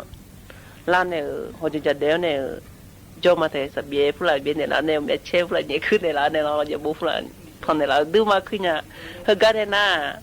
ở đồ ở từ khảo ở đó giờ chẳng ai gì tôi mới này ở đưa khảo ở đóอยู่หาสิญญาเดอจะก็เลยผัวเนี่ยยังไงอังเลยมึงเงินนะคนนี้ยกขามายากาแต่เธอไม่ในยุ่งเจียกันเลยบัดดาบ้านเนี่ยรอเธอยุ่งจีเลยเอ็มยาแต่อินนอกายุ่งจีไม่แต่ยุ่งคนในนาฬิกาโมเย่โมวิโมยังไงสวยงามแต่เธอไม่ในยุ่งติโปเงี้ยอันเนี่ยเลยเอ็นเนี่ยเป็นเงี้ยอังรู้อดูเงี้ยก็เทียนนะมาแต่จริงก็เงี้ยอังดูเหตุก็เงี้ยจริงชุบแพรูบาคือนี่มั้งล่ะดูเด็กอะไรก็เงี้ยอุ้ยเลย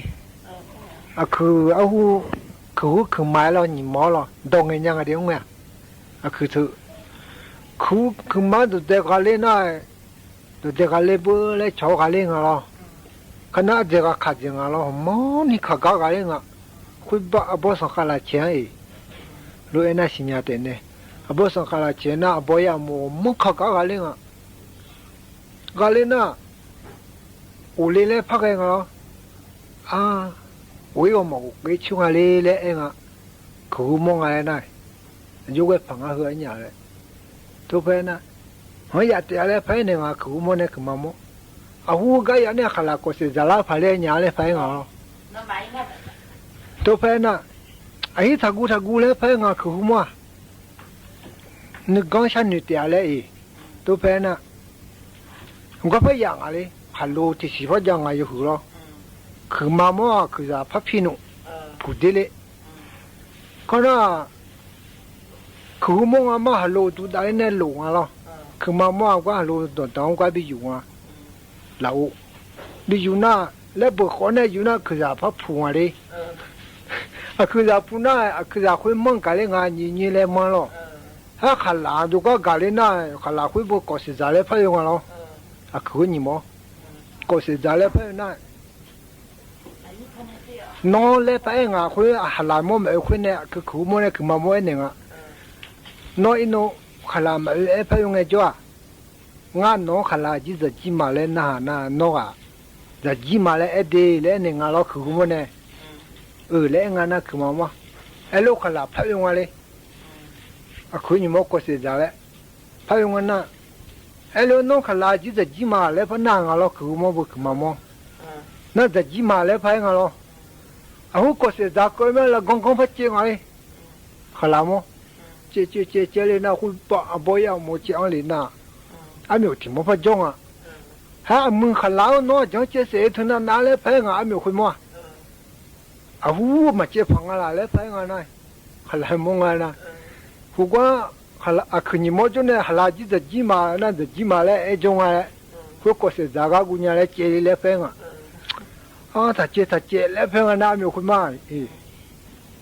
อันใหญ่เนี่ยก็เสียใจเตะเลย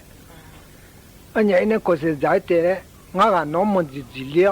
อันนี้ต้องมีที่กัดทุ่มต้นเนี่ยงั้นน้องมันจีเลี้ยเนี่ยอีกก็เสียใจมาเลยงั้นไม่รู้ละตัวมาอีเตะอีเลยเพราะงั้นนะขลาบัวอยู่เนี่ยเขาเจที่เกาะงั้นละอีน่าตัวรถมันจีเลี้ยเนี่ยต้องมีที่กัดทุ่มต้นเนี่ยงั้นคือนี่มั้งก็เสียใจเลยละอีน่ะคือนี่มั้งอยู่ก็ไปกังอะไรน่าคือนี่มั้งอยู่กังคือมั้งเนี่ยคือมามั้งคุณรู้เนี่ยรู้ไปเนี่ยอะไรนะมาเลยไปเนี่ยไม่คุยมั้งโน่นเนี่ยมิน่างพันเนี่ยเลยคุยมั้งวิสอบยังไม่เนี่ยเลยหรอถ้ามั้งสอบงั้นยังอะไรมาจากลุงอะไรบิลามาล้อมีโอเลยเนี่ยไม่คุยมั้ง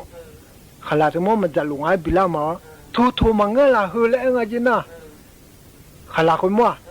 จิตใจเลยมังฮือเลยหรอจิตใจเลยมังฮือเลยกูจริงอ่ะจีตัวมีก็ปัตตาร์หรอน้ำอยู่นะถ้าเจริญเลยกูอ่ะจี 제 그것도 찌찌찌나 아무 마하고 세제 당하지. 해관에 해나간에 나지메 과 뜻이와. 아도노부 아미오도 돈 헤미고 비고 미네 멜레메 안제 도노부 ngomelo ngomelo ngenya taga kona konya ku ho kuma do degale ga ko aji hagane na aji do ko paja onu hodo na kona hu chone haja lu ya janga lo ngaji ngasi nya jam ngolo mi jaba balu ga ko le ya kona mi jaba balu ga ko nga le na hu lo ho jinga ji mi jaba balu ga ko thanga le na amati malo ali tilite chujong ala mucha no nuga atampo ayo mai mchuluma ali tia de chunu ali khu nga le na ho jinga je yo no na lo ha i hala ga halo tisi he la nga je yo jona ba lon chong i ko halo tisi he la aga i ko lo na halo tisi he la na a chola bu boga ti mu la do ngaji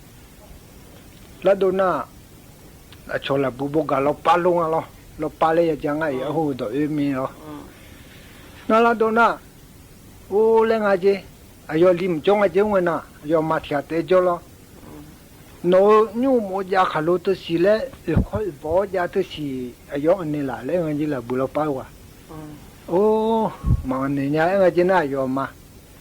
mà cho lên à đi không mà cho lại cái啥ý à đấy bố chẳng chơi ngáo lo hay đi tôi nè cho anh lao lại ngay gì hôm nay chị em người ta刚chơi thì chị đấy cái thứ ấy đấy thì khỏi bỏ giờ được chị lại đấy thì chị đấy mà anh thôi lại ngay gì mà đi nhú chỗ cái thứ cái gọi lại chẳng thả lại lo lại gọi này một gọi lại chẳng thả lại mà nhá cho anh lao ngay gì thì chị đấy mà nhà ngay chứ giờ mà sung pu ếch cứ ngalo là bù gà lo, theo mà anh đừng ngalo, mà này nè, lên ngay chứ, nó nhà mà chỉ xài mình là ngalo đấy, mình là mà đấy ngay chứ nhà mà, nhà mà đấy, tôi nè, tôi mà hello, tôi刚刚chơi giao tôi xả, khỏi bỏ giao tôi xả, hay gì hay bị ngà đấy ngay chứ, tôi gặp bố khá log cái chỗ ấy ngalo thứ sự cha cái này chẳng à, bộ khá log cái chỗ này, hello tôi chỉ thăm bạn đó này, tê đồ này, thì nó sung bộ, bala sung si ta sung nó, u du thằng lão ngà lên nè, hello tôi chỉ hay gì, hay biểu này, hay gì hay đồ ngà lên, anh này chỉ là bự thôi cái này, alo bộ khá log cái chỗ này, tê đồ này, hello siêu cao bật đó. bala sung si ta sung nó du thằng à chứ quoi, liu lo, ayo mà này tụi anh này lo, tụi liu lên này lo ayo liu là na, bala sung si ta du sung nó du thằng na, ama lại ngay chơi liu cái gì, nga nhà mà xả miếng la miếng lại, cho lo hôm nay chú, lo cho một miếng lại ngay gì. hay hello là chú khuyết phật gì chú này chồng mới này chế nâng tay chứ ngay gì à như này chế chỉ做中啊就quoi做那路来面那体力没gì那我chế bộ我陪我chế gì anh chỉ sang ai cho bằng rồi有个人多讲了可能把钱那拍没gì cho lúa mỗi nhiều gì khá sau này cho một miếng lại phải ngay gì, hả? Dễ hú phone này, dễ đăng phone này, lúc lang ngay gì anh nhiều mỗi này giờ chung, bên lên bọn nó tôi để lo, alo một thì một lúc cho biến chỉ là ngay gì, quan键na, phản đảo lên ngay gì na không à? Phải thêm mấy cái nó phải biến na, cho lúa lại phải mấy cái gì, dễ phải gì nhỉ? Cho lúa lại phải ngay gì? ya mi na bon ne jo me mi le phai nga lo yo bu lo ฮะฮัลโหลคุยพอดีชุเนี่ยพัดสมมือเนี่ยพัดดูเลยไงจีอ่ะบุตรีวะนูดูเลยไงจีนะพัดดูเนี่ยพัดแถมจีนะอ่ะชนว่าผู้ชื่อจียาจงหมดมีนะฮัลโหลละชุดที่ชุเนี่ยพัดสมมือเนี่ยชุเนี่ยปูสมมือไงคนหรอผู้แต่เลยอยู่เลยไงจี那就碰没结果，那旁边叫啊叫也垃圾小，也没人会啊，如果现在都连年了，就那叫啊的，叫那，那就那，哎呦没人修哪里了，就拍用的，从那就改呢了，从那就改呢，修哪里就呢拍用的。要嘛比你怕交通啊，我交了，跑另一了不的。我来那，哎呀，没让我做里年了，哎呀，没让我带好交接哟，直接忙喂。啊，那个的，啊，面那个里好了，要没让我带好。哦，那个的那，要没让我，那没包接嘛，我没嘛包接嘞，那个了，要没让我，我带多好久呢，没要砸嘞。有空没有来听下子？啊，好么年哩下子哇，没么年哩嘞，都买么啥别个在路头了，会来来那下子有没有啊？那会来呢？哎呦，没漂亮，没讲多年呀嘞，那下子了有没有啊？มีอะไรya路台面？那路上没台啊，有没漂亮，没讲多下子呢？讲多那么啥大把会办呢咯，做台呢。nó từ đêm mai yang uy hợp phone này đêm mai rồi lấy xe cái mà thu lên na khui bác phật châu thái lên ngay chứ yo ba thứ lo có họ xe lên lo na bác phone này xe cula mà thu lên na hợp phật châu la lên phật ba chứ na phật châu la lúc xe ngay chứ luôn yo mi là hai luôn hợp phone này xe cái mà thu lên na khui phật châu na xe im chứ họ na bác xe đi cái na hợp phật châu phá lo才回来没去，这那个好没啊个样子，没那个那家来嘛地方都那那怕不在上去，哎呦没在也露台啊办好了，我把桥上拍牛没洗嘎塔嘞啊子，那不没看，嘎塔嘞那那不没看嘎塔那我那不上拍哇好忙啊子那，没家把路啊把块了。họ muốn là chỉ bỏ tay rồi chứ, việc ngày à, sửa này phải bị cái gì, bị sửa lại lên, sửa lại lên na, ô lên cái gì, thì chỉ mang ngã lên nó thành người xả lên cái gì lo, ai giờ chỉ giáo cả lo, à bùa, ngã ra liền ngã lên, nó mà lao hốt cười, ngã chọn tổ mà ngày cho mà lên lo, nó ngã liền ngã lên thành người xả lên. ngã lì giữ ta na yo nó aji bự lên ngã gì yo nó aji bự này aji bọc hút yo aji là đi gu lệ aji phải khang gu lệ aji u gu lệ lo elo yo mi là lì giữ na yo nó aji bự ngã yo bự aji bự ula aji bọc hút yo là đi gu ngã lo là đi thì không mà gà lao cười yo là đi yo là đi na là đi gu à phát bưởi phát không phát guồng lao rồi bố phát không chỉ không mà gà lao cười na phát không phát guồng lao chỉ bố khu yo lo phát bưởi thấy na yo khu phát guồng lao na yo khu guồng và miết thủ lệ na lo anh miết thì xe lang lo đã đi phát không khu lệ gà lang lo không nghe cho lao lệ này ngay yo mi ra lo yo mi ra anh này luôn liền anh nói rồi thì chỗ cái mắm xin nhà cái lúa liều ni cái bông bò gì, ayo mi ra hoa trong mi ngalo, le na le cơ mấy gì na, le cơ na yo bo aji một chút hơi đun này lo, một chút là đi phải không hơi đun này yo lên na, ayo ya mi ra này trong mấy gì sang phá hoa lo, ô lên ngay gì, ayo chỉ ra hoa le cơ na hi le ulang gì mi ra hoa lo. mà lấy cái hơi đầm ngày chơi thì hắn đầm ngày chơi na ý là ula na ô lên ngay gì à yo sang pháo à lo khơi mới sang pháo à thì chơi đồ thì hắn ngày chơi ina ula ngà lệ ayo hạt gì à yo ula là cơ ngà lệ anh này gì ว่าเลยก็น่าจิมจูดงลุงคนน่าเลจิเนี่ยสัมภาวะเนี่ยดงช่องอ่ะจีน่าสัมภามจูว่าน่ากูก็เลยกันเนี่ยดงอ่ะล่ะมีจับบัลลัวดีเนี่ยล่ะดงน่าโอ้ยอดจ้ะอยู่ว่าล่างอ่ะเลยอยู่คนล่าเลยดิเสลาเลยเนี่ยอ่ะสัมภาวะบุล่ะโนอีน่าโ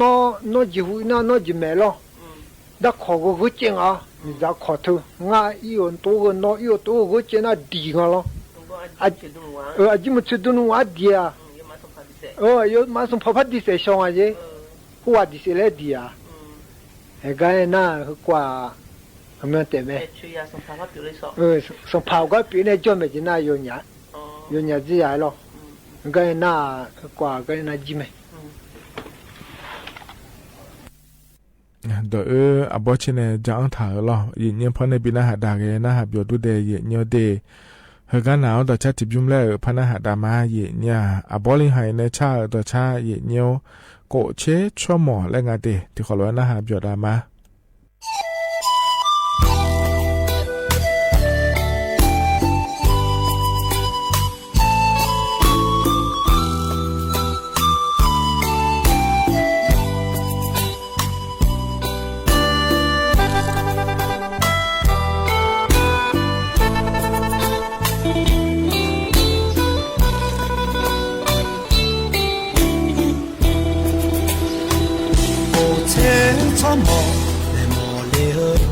พอนี่ยอมยาสองพาบิลาสะดาอยู่โดเนต่อแต่กายมามีข้อเตือนนี้มีดาจอกาช่องหอยมาชนะมอเลงาแล้วนึมาเฮสีมามอยมอยาแต่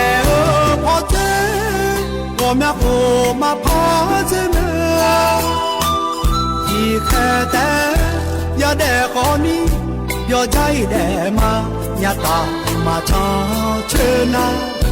อากุจโนมาแดมอที่ข้างจนาพาเอมาอาบอกคูลามีดาดอเพจนาอาโดคุมิเน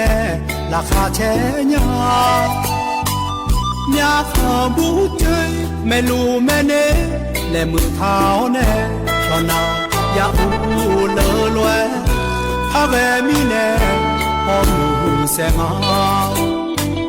แต่เลอสิเจมาสุภาจีเจอปวป่วยราคาที่แช่แต่มายอแดงแอที่สินึกเขาชินีและแสเลมา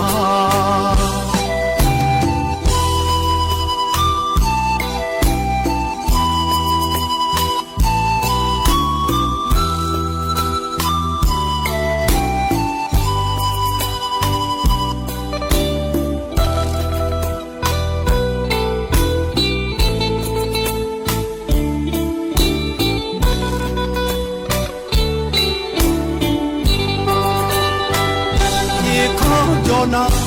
ลิพาเอมาอาบอกคูลามีดาดอเพ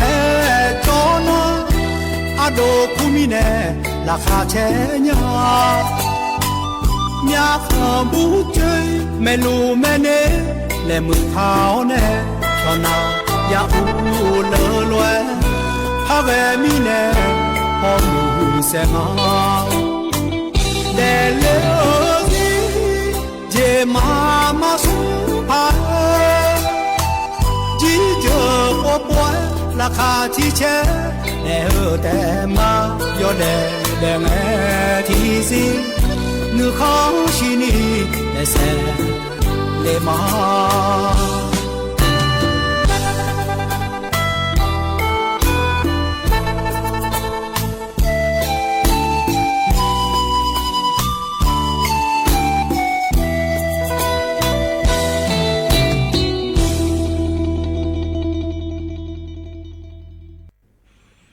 อัธนาดอชาอายิเนียพอเนบินาหาดาลอโกเชชัวหมอและงาเทญาลออบอลิไฮ เนชาต่อชาเยเนี่ยนะฮะเบียวดูอยู่กันนะรู้ว่าเยเนี่ยเราเฮกันมากว่าอีมีนายอายชาเฮมาบีนะฮะได้มีนายเยเนี่ยที่โปพายเนี่ยหมอเฮนะคนอาคันนึสอเยเนี่ยอันนั้นเชติบาลางาสีล้อนายกเทศมนตรีฮอแน่สมาชิกเธอชอเชียวอันนั้นชลาเดเยนี่เดทมิเนส่วนมาขาล้อเทศบาลละคุยจอเนี่ยอาโคโคลาเนี่ยเราชอเชียญาลานะมาเงี้ยนี่ล้อเยเนี่ยเธออยู่หาบาประชาชนเธอยั่วเนี่ยเยเนี่ยเธอก็ชอเชียวดูอินเนี่ยอุศนาลีงาลาเนี่ยล้อยังเงี้ยอุศนาลีเยลาเนี่ยยังเงี้ยนาลีงาลาก็เนี่ยยอมมาเนี่ยอายามบินเนี่ยท้าลัวมันยังนี่ชดเชยเดยเนียเดและที่พอพัจกาอากาปอเนี่ยเลเยเนี่ยเราเฮกันเนี่ยนะเราอายามฮัจลาเฮอายชาก็เลยบินหาดาแกมาเยเนี่ยยุ่มเฮก็พอเนี่ยบินหาดาเฮนะ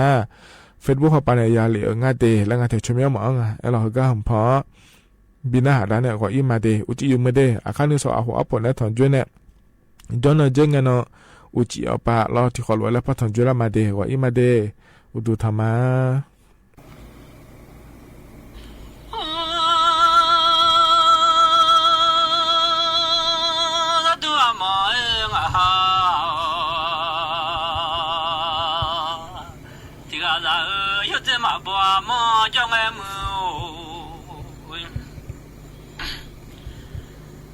有这上妈妈把妈叫我，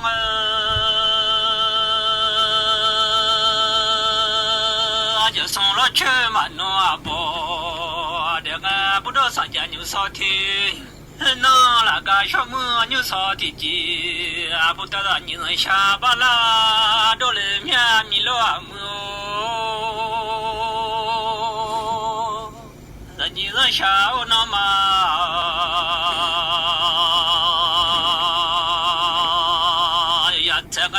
几口啦，有这个哈巧嘛？啊，几这火锅啦，有这叫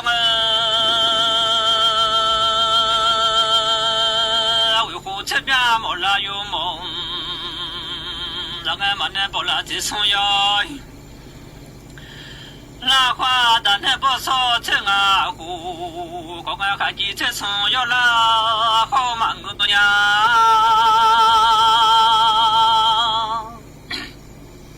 还真有做啊，这重要啦，好忙个，把这重要啦，好娘我啊嘛做。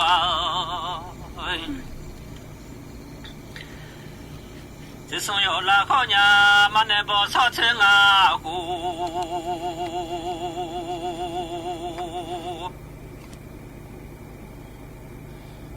把好啊闹了，有这样下钱啊股，好嘛个喵，什么买下呀？你就你车了啊股。我嘛提个cha嘛叫你娘么？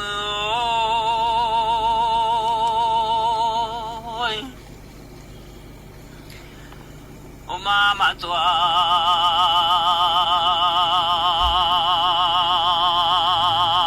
提个cha嘛叫什么嘛下提个人娘。嘛叫你娘老嘞，提个老嘞提上小巴拉娘，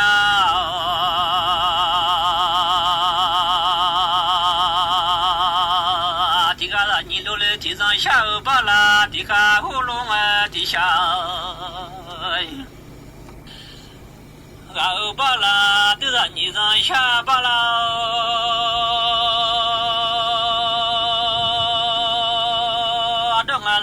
下那么有呀，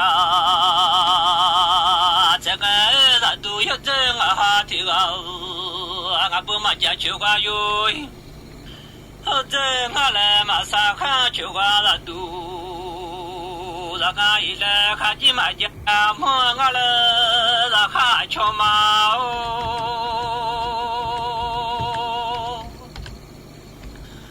还紧紧嘛。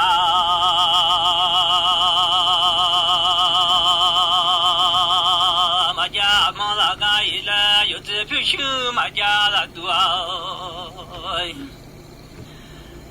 让俺了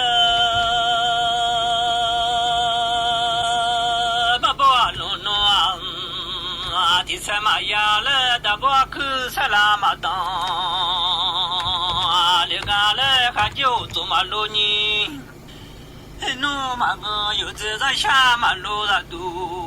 မကခါကြည့်လို့လာမမြလာခါချောမာ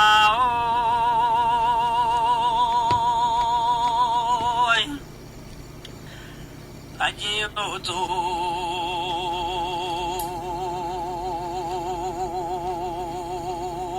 အလိုလာမယူဇဇရှာလိုလာသာတူ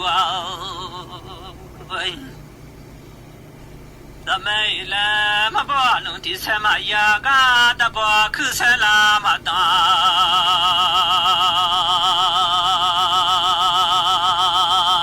လေယာီလာကယူသူထုံလာညာဒီဟုယူသူထုံလာမြာ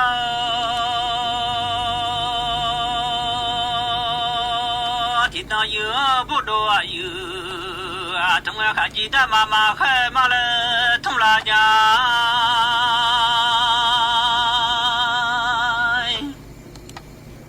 ရတဲ့ဥတူ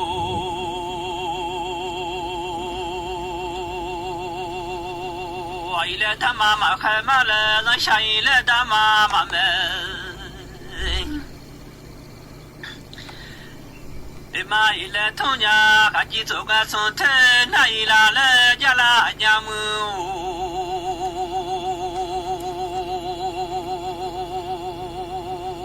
အနိဖြောစုကဆွန်ထဲနိုင်လာလေညီမြတ်သောအပင်မီဆုံးဘူအီလာလေကြညာ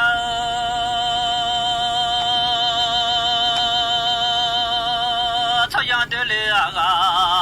ကလေမဘောလုံးဒီဆမယာကခကြည့်ဦးသူတမခဆမယာလေထုံလာညာ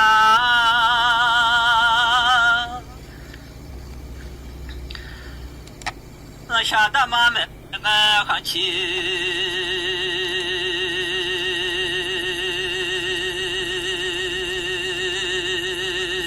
မကြလေအိုင်လေခကြည့်ဦးသူတမခနာတတ်နာကလာတဲ့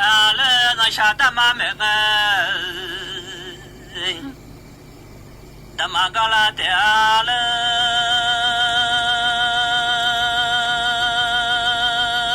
ထုံညာခကြည့်ဦးသူရရှိချောဟိုလာလေကြလာညာ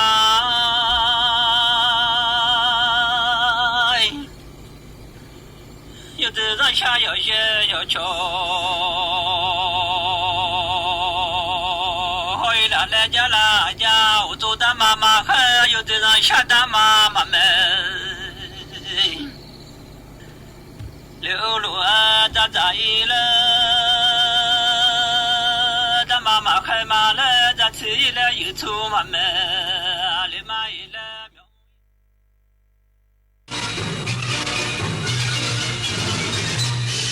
สถานีวิทยุกระจายเสียงแห่งประเทศไทยและเครือข่ายทั่วประเทศเสนอข่าวต้นชั่วโมงรู้เร็วรู้จริงเกาะติดทุกสถานการณ์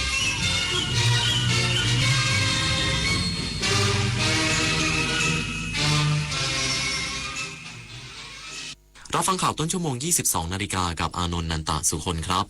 อำเภอแม่อายจังหวัดเชียงใหม่คุมเข้มสกัดกั้นและปราบปรามยาเสพติดเส้นทางเสี่ยงพื้นที่ติดชายแดนอีกสักครู่กับมาติดตามรายละเอียดครับขอเชิญพุทธศาสนิกชนและผู้มีจิตศรัทธานมัสการพระสมเด็จองค์ปฐมพระพุทธเมตตาณวัดเทพประธานอธิพรอำเภอสอยดาวจังหวัดจันทบุรีพระพุทธรูปนินรัตนองค์แรกและองค์เดียวในโลกสร้างขึ้นเพื่อถวายเป็นพุทธบูชาและเป็นพระราชกุศลแด่ในหลวงรัชกาลที่ 9เนื่องในโอกาสพระราชพิธีมหามงคลเฉลิมพระชนมพรรษา7 รอบ 5 ธันวาคม 2554 ร่วมเป็นส่วนหนึ่งในการสืบสานศิลปะพุทธศาสนาแห่งภาคตะวันออกสักการะได้แล้ววันนี้ 24 ปีแห่งเส้นทางของกองทุนหมู่บ้านและชุมชนเมืองที่ดำเนินการภายใต้รัฐบาลที่สนับสนุนเสริมสร้างศักยภาพผ่านไปยังกองทุนหมู่บ้านและชุมชนเมืองทั่วประเทศโดยแบ่งตามขนาดของหมู่บ้าน3ระดับ S M L เพื่อให้กองทุนมีอิสระและมีส่วนร่วมในการดำเนินงานงบประมาณให้เป็นไปตามความต้องการของคนส่วนใหญ่โครงการ SML ส่งตรงโอกาสถึงชุมชนโดยชุมชนเพื่อชุมชนเกิดเป็นอาชีพสร้างรายได้และเป็นรากฐานในการดำเนินชีวิตอย่างมั่นคงสำนักงานกองทุนหมู่บ้านและชุมชนเมืองแห่งชาติ พายุรุนแรงคลื่นความร้อนน้ำท่วมฉับพลันสภาพอากาศสุดขั้วกำลังทวีความรุนแรงขึ้นอย่าชะล่าใจกับภัยธรรมชาติที่คาดเดาไม่ได้แต่เราสามารถช่วยกันชะลอสภาพอากาศสุดขั้วด้วยการลดการใช้พลังงานหันมาใช้ขนส่งสาธารณะและพลังงานสะอาดทิ้งเศษอาหารให้น้อยที่สุดมาช่วยกันลดคาร์บอนฟุตพริ้นท์เพราะทุกการกระทำเล็กๆของเราล้วนเป็นก้าวที่ยิ่งใหญ่ในการปกป้องโลกใบนี้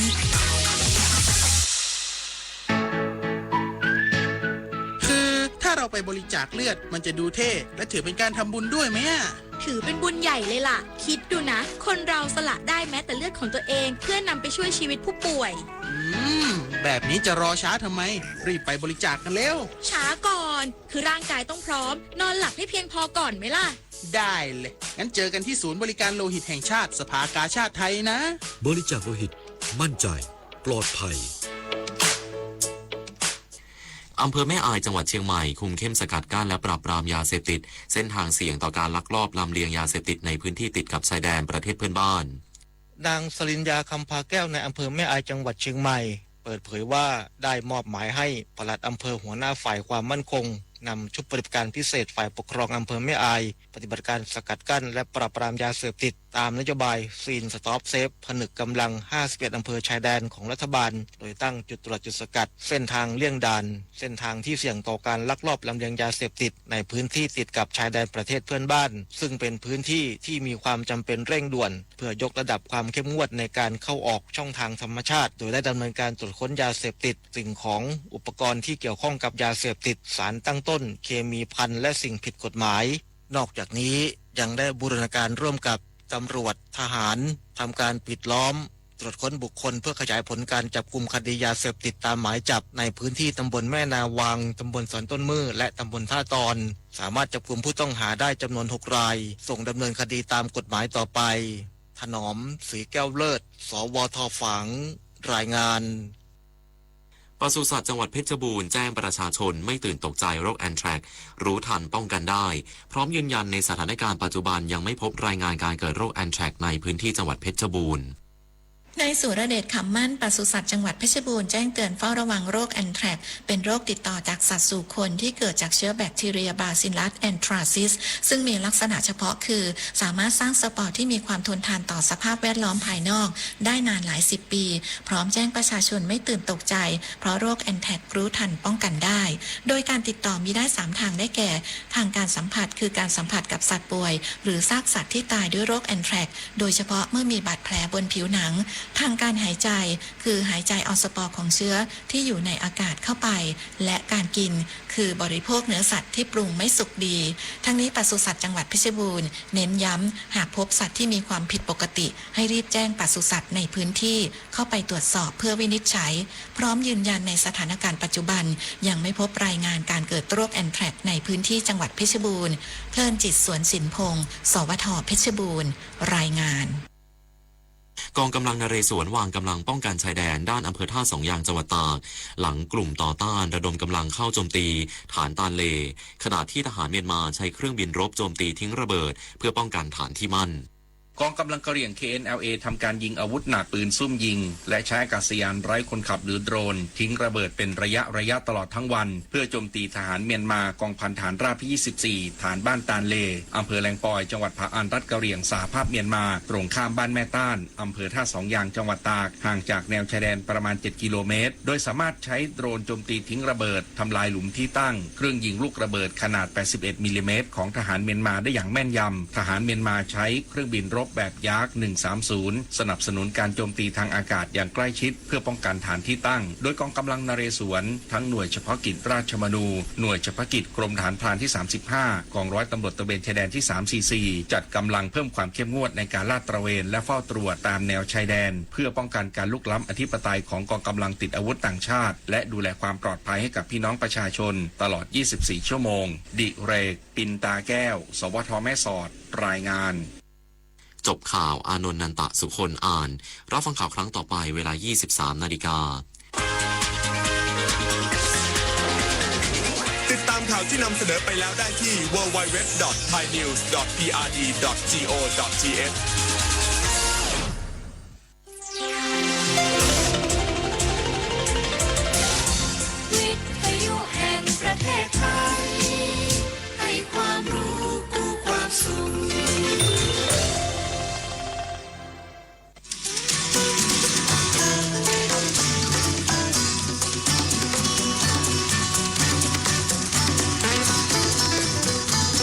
บนเส้นทางของถนนสายนี้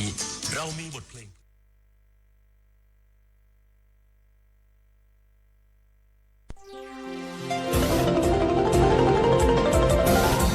วิทยุแห่งประเทศไทยให้ความรู้คู่ความสุข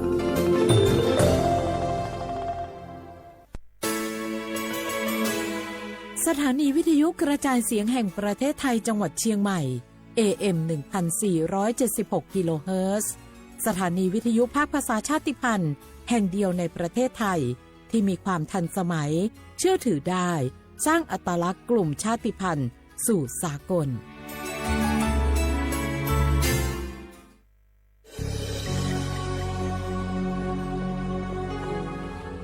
เกิดเป็นคนไทยเติบโตบนผืนแผ่นดินไทยจงภูมิใจในความเป็นไทยชาติไทยเรานั้นนับเป็นชาติที่มีความเป็นมาเก่าแก่ยาวนานเรามีภาษาวัฒนธรรมและมีสิ่งต่างๆที่เป็นเอกลักษณ์ให้เราได้ภาคภูมิใจในความเป็นคนไทยเราควรเห็นคุณค่าและมีความรักชาติหวงแหนแผ่นดินอันเป็นมรดกของบรรพชน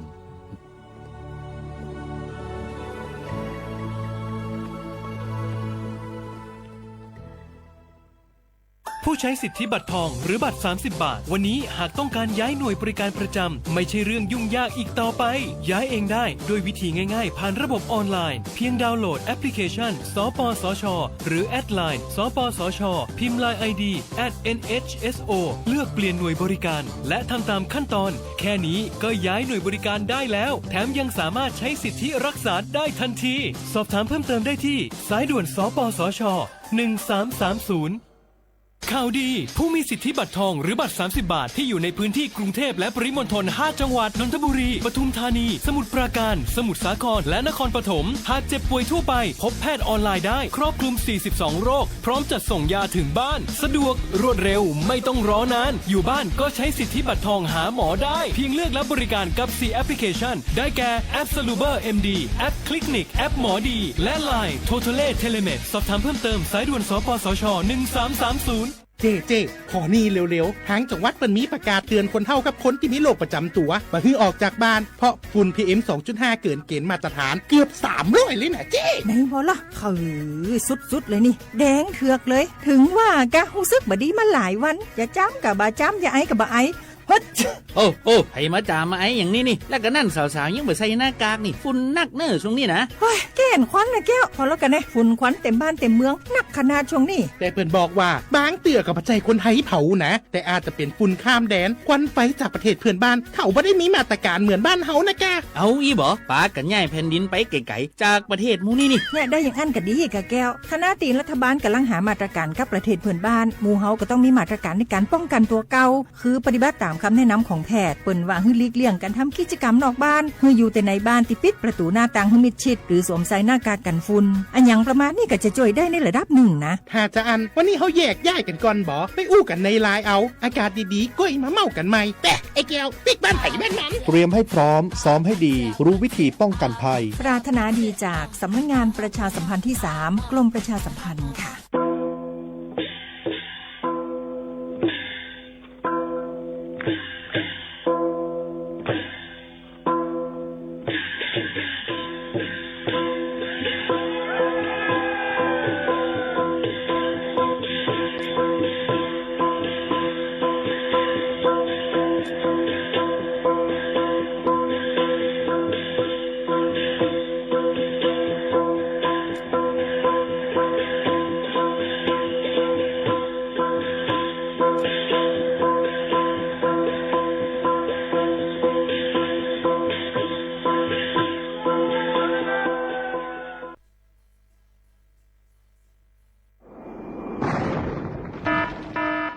เจดอนเก้งใหม่ย้อนตั้งโฮมมือกูฝ่ายเงื่องแวลองเผาป่าไม่เถื่อนคือไห่สนตอนตาดีลดย้อมหมอกควันกล้องในจันล้มจอมหนังคอปืนเผาไว้หนังฮือเตกุ้มทิ้งลองเผาในหลายๆพื้นดีโดยอ่ำปันเผาสังเสอิดดาเดเฮ็ดเฮาจันล้มอ่ำวิกหมอกควันกล้องควันโม PM 2.5 เตเอาเนื้อวันที่1เดือน1 2 5 ปากปลาย68ต่อถึงวันที่15เดือน5 2 5 ปากปลาย68สั่งว่าหลูไลเผาในจึงเตไลล่งเซียนหมายย้อนขว้างดีแอปพลิเคชันไฟล์ดีไลอยู่ค่ะ สังป่นเป็นเดีย่าตามตกคอกแลไม่ตามเงินอำป่น2เหงหาปากวัดอำนั้นตั้ง2อันเก้งใหม่ปันเฮียงดาได้ใจเทคโนโลยีดาได้เพียวกวยอยู่ยุกยักแลไม่ดอกในให้ในสวนหนังหือลองเผาป่าไม่ตีลดย้อมและเฮ็ดให้สภาวะฟิงตื้นเป็นจึนเสรีดากยินยาวข้าวหึงสังทั่วพันลองเผาในปืนตีหามเผาอำนั้นทั่วพันคนเฮ็ดพิษกับสืบเตืองลาดกว่าได้ดี0531128808อำนั้น191ไหล่24โจมองค่ะ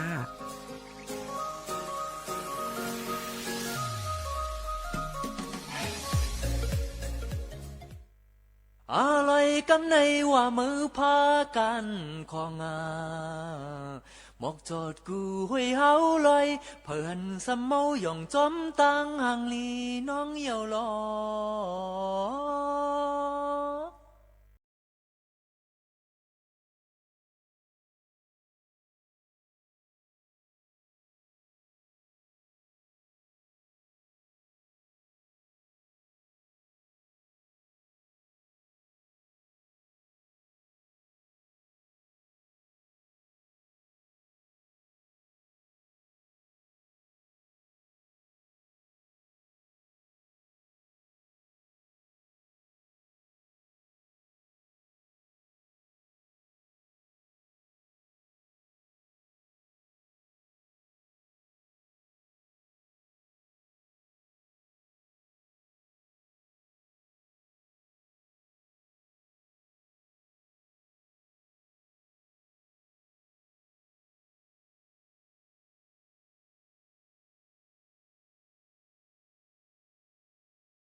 เสาร์ที่3เดือนธันวาคม2แห่งปลาย25เป็นเดือน6มื้อ7ค่ำฮอดถึงมา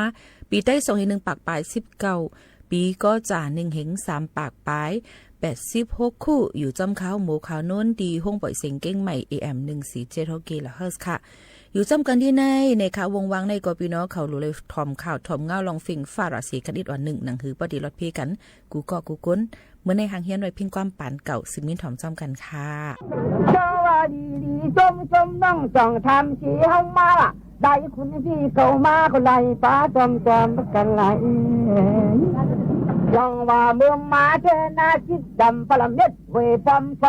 เชชาใจไอตีนักโหลำคนจะมันเอานำไปต้นเมื่อมาได้หาคนสองก็หวานนอมังกำมันหวานตั้งก็มังกำต้องทุกพลังก็ว่ามังกำต้องอยู่ตั้งข้างว่านอคำน้องแข่งมันเลยลองว่าคำวันจันทร์คืนในเขาก็จะมีกี่โดดีปัดยินจักทางเกียร์แดงในขันความแข็งมันพยายามทีเดียวนี้เขาก็ไม่ได้มาหลับนอนที่กรุงวิชาชอบคำคืนเลย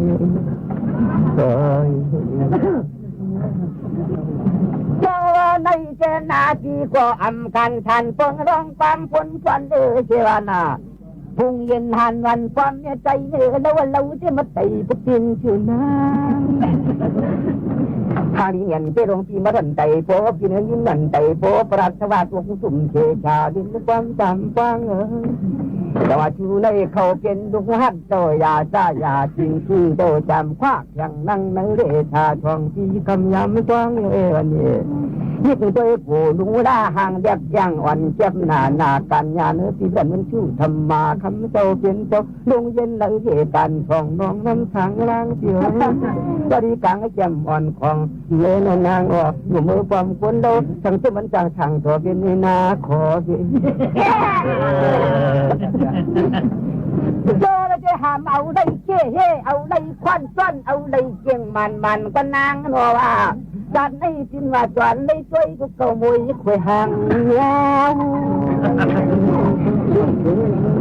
โจชูเจหน้าป้าเชชากันยาหน้าห่างยับจังอ่อนเจ็บเชชาเชียงวันเงานะว่าที่คำอ่อนตอนคืนแม่อยู่บนใจที่นาขาจินก็ชูตู้ไงอย่างเจ็บไม่เสียวนะนี่จังว่าในนาโนนางโนหนุ่มอ่อนเก่าเท่นวันก็เร็วได้เขาจะขีบนี่ก็ครั้งอะไรก็เปลี่ยนก็พันวันไม่ต้องเลยเห็นหรอเจ้าคำอ่อนตอนคืนในน้องเก่าหน้าปีมาโผล่ตัวรับเงินพุทธนาหน้าวนนึกพอไงรอเจ้าไปตลาดเลี้ยงพักที่ทางน้ำว่าได้กินเจเนื้อกูตาปลาโจกูวันนี้นางนอนเนี่ยชูเจ้อำมังพักอีพักหาพักว่าพักเลือเหมือนวนคนจอเริ่มจำมันตาโน่เสียว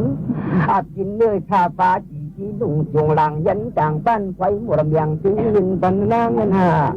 ลองเสียมักพักอีพักหาพักเลือเหมือนวนคนจอใจมุ่งเงินเริ่มจำมันตาโน่แค่ที่กลางแจ่มวันควางเหมือนทั่วจานเมืองในแค่น้องก็จังว่าพี่อำจ้าอำผูอยู่ดีกินวันก็เย็นแค่เงือเทกลางทางลางที่ฟันและจังเจียวอันคำคืนในเขาก็จริงเคยถามสองตัวน้อยอ่อนตัวนี้คือสุนิราการชูได้เข้าเปลี่ยนใจอยู่ว่าทางเจ้าทุ่งเมืองจงไรราปีเขาเป็นคากยาจ้ายาจริงที่เจ้าจำคว้าแข่งนั่งเจ้าทุ่งเมืองก็เลยนอนหนุ่มมันคำในความตามนคนหาที่ห่างนานพี่เราทางปันไปจงนินจันนึงอะไรเห็นนอนบริเวณถูกคนเราเย็ดกินในการในทางหลวงลางพังอีนวลเราอ่ะคนนานวลในทานเดียวยอมจะเดี๋ยวได้ทำต้องตัวก็มวยคนพมลึกเรานามานามีจำเจจีอยู่ที่เขาเล็กวันอีวันนั้นจีดินนุ่มจำเป็นลางทางให้เขาจนปวดเนี่ยอันวันนางเป็นต่างเป็นวันทางเรื่องคนเห็นว่าที่ฝนเดทางต่างตัวอยู่ในมือที่เห็นในแข่งกินน้ำฝนฝนฟุ้งน้ำฟุ้งฝนไว้น้ำไฟฝนตกน้ำนกฝนตอนนั้นเยือนนี่ก็บอกถึงกาใจทางวัวที่เล็กอินด้วยเอาไปย้อนกลางสลามทำนะ ตโกลัดนี้ชูตันตันยันเสียงวันชาเด็กกระดือไปกินเหมือนเมืองจำตังเดียวทำที่อยู่ที่เขาที่เราเรียกวันนี้งานที่ได้นุ่มตามกุลียังนางกินเงินเกว่าที่ทำให้คนนี้เมื่อไรก็นางเขาชื่ออำเลี้ยงเนี่ยยังอำดูเนี่ยไม่ยังอำดูไม่ยังดียังหานางก็เฉียดเฉียนต้องทำไปบริพักการนาเมวะบริโภคเมผลทงจอกเอาเม็ดมันเม็ดมูเม็ดไผ่เม็ดยานที่ได้ชีไว้ก็อับเรือนที่ชื่อหนุ่มนวลมันพังที่ใจน้อยเดียววาลีนาวันที่ไปใช้นาวันที่เรื่องหวังพันก็เตะแจงน้อยก็มีนางก็ต่างฝันที่นั่นทางหลายที่เดียวก็ว่าห้างวันก็จะหน้าป้าเสกาเจ้นางวันน้อยสู้ธรรมาวันว่านางที่คนยันที่เมื่อพุงเย็นนันเท้าป้องนางเพียพี่ต้อยไม่ใจกุศิกานแต่ว่าพี่เจเปิดทำเปิดสองก็จังอินนวลวัดหนึ่งจ่าเยวังสองก็จะรู้แต่ว่าพี่ดีเปิดทำเปิดจองขอความเล็กนางที่อังช่างปันส่งลอยจ้างไปง่ายนะอย่างว่าชื่อชูห่างดีพี่น้องจ้างหันเขาทำตังบอกตังก็ผิดชื่อมาเดี๋ยวตัดเมื่อหน่อยวันเรื่องก็ความจำมันใกล้ขายคดีคายิบน้ำก็เป็นวันเรื่องไม่ติดเกี่ยวกับวันนั้นไม่เคยคุยกันที่ก็ดันเดชูตันก็น้องยันเสียงวันเรื่องนวลเธอตัวได้ใจก็ดี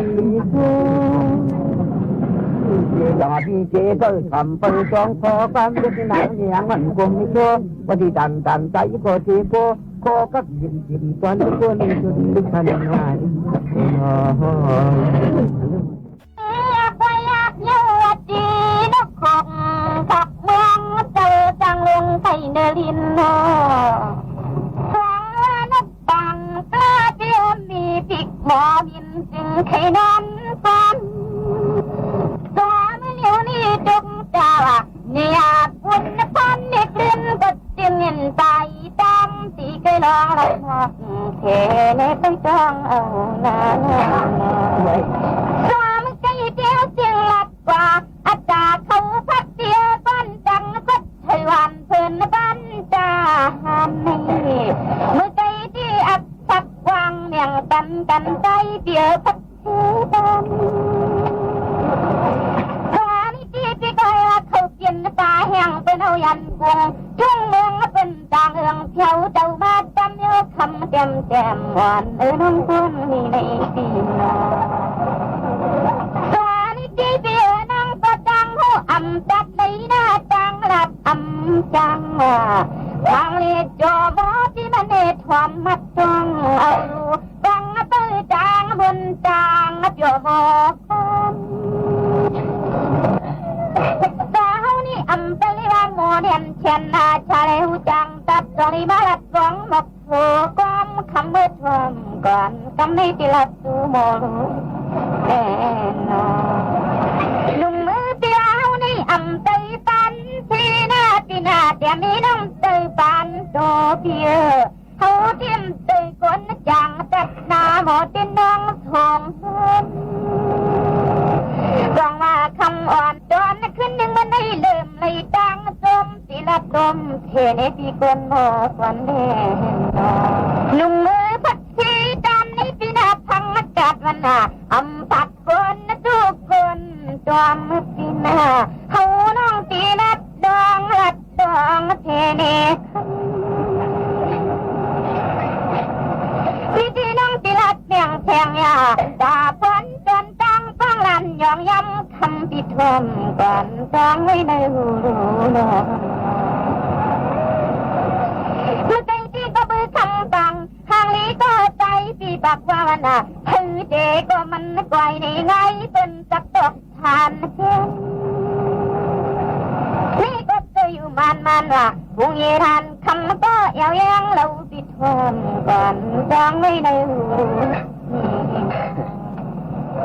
จงอาจามีหนึ่งที่ปีกวนลินปนามือลิกลิกปีดันโตปิงในเพื่อนดูมือใหญ่มาแทงถึงคำบ่าปีมินแข็งตาแห้ง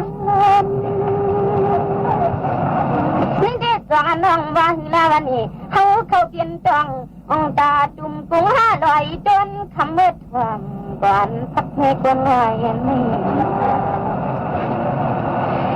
จังวันนี้ที่อำยามักเลืองกาพี่มันโดดทวมหน้าโปในนาก้อนใหญ่สูง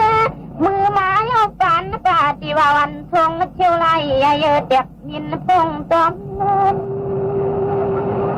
ตอนนี้เที่ยวที่ลัดแมงแพงยาจ่าพ้องตันย้ำเมื่อสุเรียวได้มาบอกแนวคนจมคำเมื่อทวมก่อนที่ให้ตกลงตกภายในนี้ตอนนี้เนี่ยจ่ามีหนึ่งที่เบี้ยเป็นว่าหนึ่งจีหนึ่งมันรวมมันในไปเร็วผมทำมีจังว่าได้อยู่ทานูดอนเมืองเต้าฟังเขาเจ้าเขาเฮ็ดพักลุกน้ำอย่างในนี้วิธีคำฟังทางตัวหมอกนอนใต้ทางปัดจวนชาดีเมืองเป็นหวยหันเขาน้องตีลาดำไปจวงทวมสีกันที่ก็ได้ยังสิงานผู้ดันกำยวันไก่ดอนหูทำคำเมื่อทวมก่อนที่สิคูกังนั้นสวรรค์ที่เป็นหมักยังใจน้ำอ้อยมันนางรักไห้เพเนกันดีเมื่อเล็กนี่จิตอำเลยรอกันดีนาวันใหญ่ไม้เอาฝันปาฏิวันใจทางเมืองยันเลยรวมเข้ารวม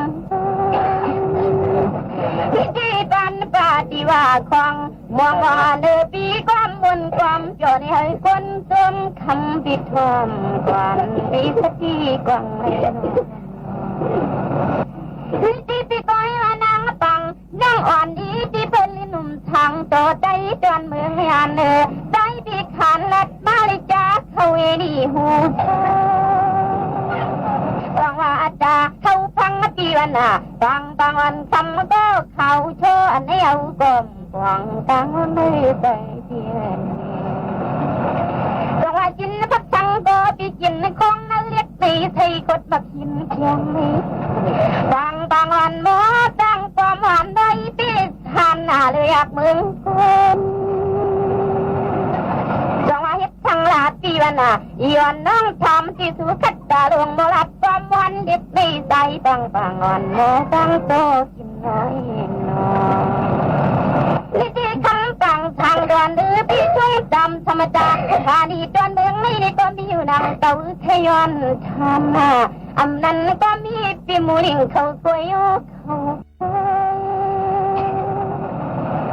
จังว่ามักหินในวันน่ะบางวันคำก็ละง่ายจริงใจใครโดดใจเอาจิกูกอมฟังคนมากินน้อยน้อ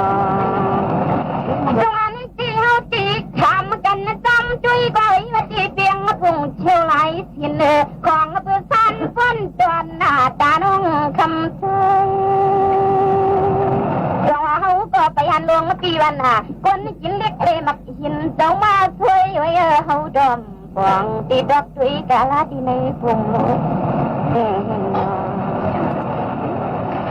จังว่านี่ที่สมรัตกว่าเล่มจะย่อเบี้ยใส่กว่าเล่ม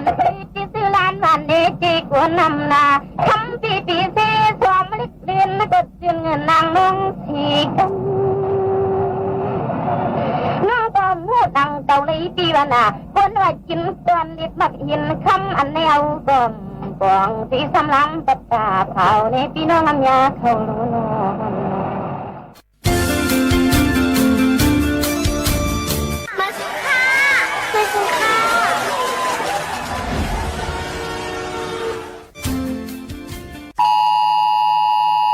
เสียงในเป็นเสียงปันฟังและขอความอันเดเลยหับในวันที่13เดือนธันวาคม2เฮงปลาย25ในพื้นที่เจดอนเก้งใหม่ข้าวย่ำ1 โมงไว้วันอันอยู่ในพื้นที่ได้พึกปันฟังลองลอดเพผ่านตั้งเซลบอดแคสอันเป็นฝ่ายให้กังและลูล้อมเพอำนันปอพอเดส่งกว่าปันฟังตั้งฟงพี่น้องเฮาเขาอันอยู่ในพื้นที่อันจังพบเพแต่ให้มันจะเลยว่ากูก็เลยหับข้อมูลข่าวเจียงปันฟังแต่เฮาหางเฮียนหับมือไหลคือตันกำเหลียวปอฮู้เย้าสุดหมอกลาดในปันจ้อมอย่าไปตกใจค่ะนะ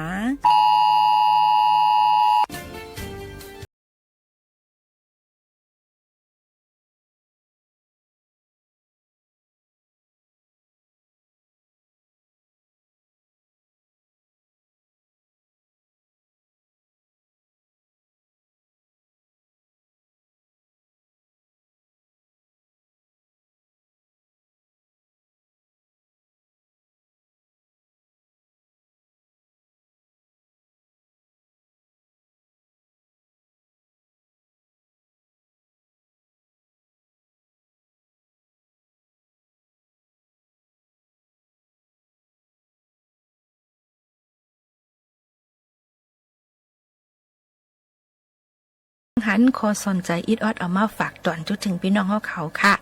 คนเฮาในอยู่จันทันแล้วเป็นไผก็เย้าย่ามือทุบหันย่าลองหยับผึดกินขันเจอสิลองนั่นในจึงอันโดเซเปิลเป็นแห้งเจอในต่างลองนั่นมาไวลินนั่นกุ้ยในค่ะอีสังจึงหือลองไรก็เย้าค่ะป้อเฮาอ่ำป่องอ่ำหู้อ่ำหันอ่ำหมออ่ำมีในเจอนั่นตื้นไหลเอาเจอเปิ้นถวยป้าตั้งหมดเดียวค่ะกอบไหนมันขันเจอฐานเลยในอ่ำถุลีเลยลืมว่นโตเฮาในโลอยู่อ่อนซีเจอเฮาซ้ำรู้ไว้แก่นแข็งค่ะก้นเจออันมีอัตตาหมาหน้าเขานั่นเขาลืมว่นลืมหู้ถึงอนิจจทุกขะอนัตตาเขาไว้อยู่ในเป็นข้อสอนใจเอามาฝากตวนทุดถึงพี่น้องเขาให้แรงยินถ่อมจอมกันในวันเมื่อในขอบเจอถึงในเพจจุงจันจัดปานหันที่เลี้ยงอยู่ในค่ะเมื่อในน้องสามีเฮ็ดจังหือมาก็เลียวดูเลียวใส่เลียวไปห้ามป้าก็ป้าสิห้ามนั้นก็ป้าก็ป้าสิมาหานางน้องยิงไปมาก็เหลียวไปเขาในยินเขาเราล่างสัตว์ล่างวาในที่ไม่ต้องไปเพื่อนในปล่อยปีก่อนเงินในขึ้นนะอับมนอับโยเลยน้องยิงเขาก็มาก็เหลียวไปเขาในปีเอาเขาคันนำมาไหลก็ไหลกวนค่ะปีเดียย้อนเบว่าเป็นกวนกินพักเขียวมาก็เหลียวนอนก็เหลียวนั่นนา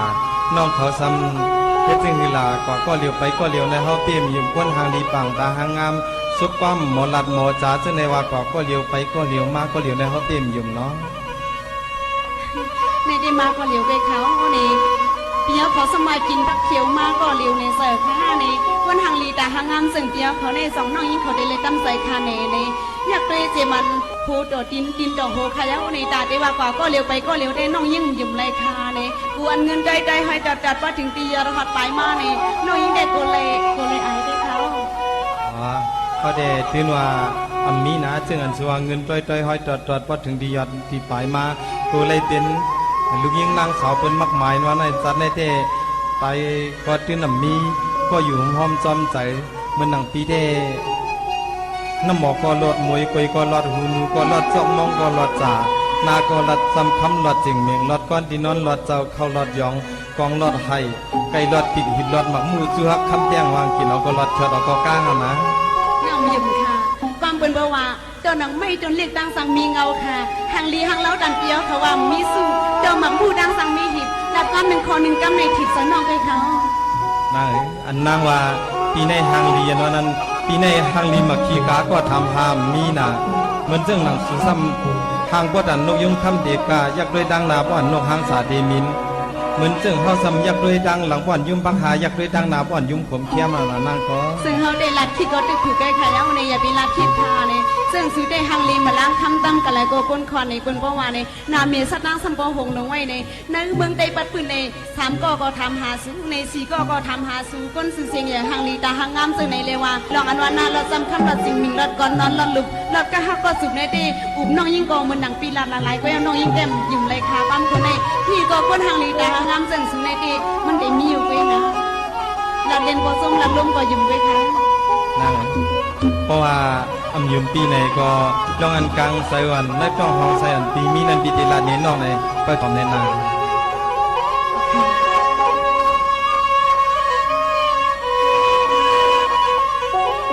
สวัสดีธรรมดาสามคำลำสูงยืนยาวเท้าตาเฮาด้วยหอมห้อยตีลงมาคุยกะจังไปยืนเอาคุยกะใจพี่ไปจังยืนเอาลงอย่างดันๆค่ะนะก็ยอมมันเป็นผ่านในก็ชาในโกโจกใส่ความคิดไว้แหงค่ะ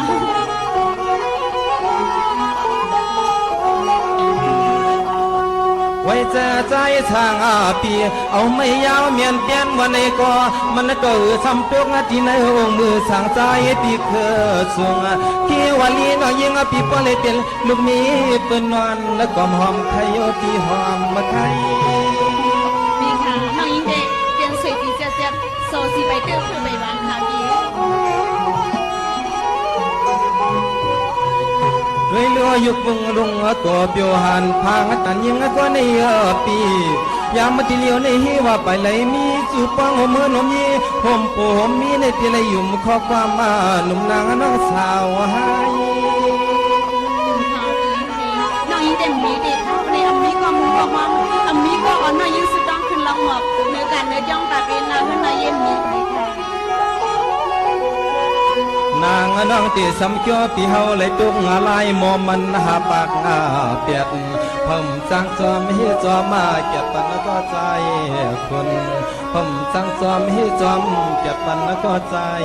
คนน่าสนนา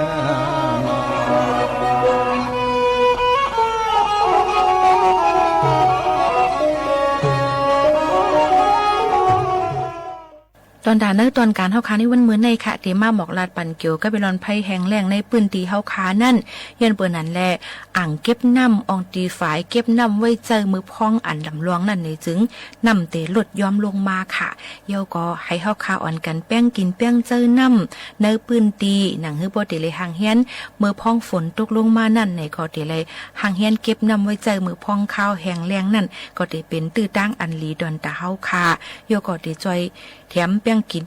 เปียงเจอตอนตานำในอองตีปืนตีอยู่ตั้นเศร้าเฮาคานั่นในค่ะเยอะก็อย่าลืมค่ะปลูกพักอันดีเจอนำอันเอในโจกาผูกซ้อมนาลินผูกซ้อมเฮาคานั่นในก็ตีเลยเจอนำให้มันอีกนึงหนังหือบ่ได้เป็นหมักเข้าตอนน้ำอันมันถูกเมียนกันตั้งน้ำเจังหนังไหนนั่นก็ใครให้เจ้าสนเจ้าหน้าเฮาเขานั่นเฮาถ่อมด้วยขาวเงาโยก็ให้เก็บน้ำแป้งกินแป้งเจอมือพ้องอันลำลองเจังหนังไหนจ้อมค่ะ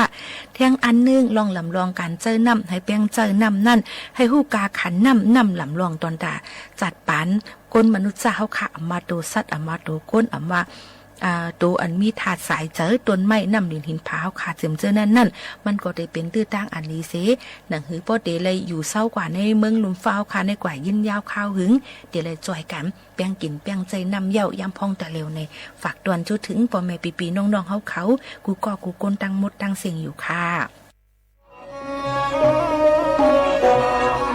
สวัสดิ์สามขมันน้อยยิงเปียอามีในที่นั่งสินศีลาหาเสียนปานาติปัดสัตเอาตัวเจอปืนใจไหมละคู่ของพุดปองนอนละทางทำเป็นเลียนมาบตับเล่าเมายาตับเมาเล่ายาใจพิธีภาวางปล่อยถือสำเหตุสั่งถือสำเหตุสั่งนาวันนั้นพี่น้องยิงเลยยืมตีดอกสู้ให้กำคันนะ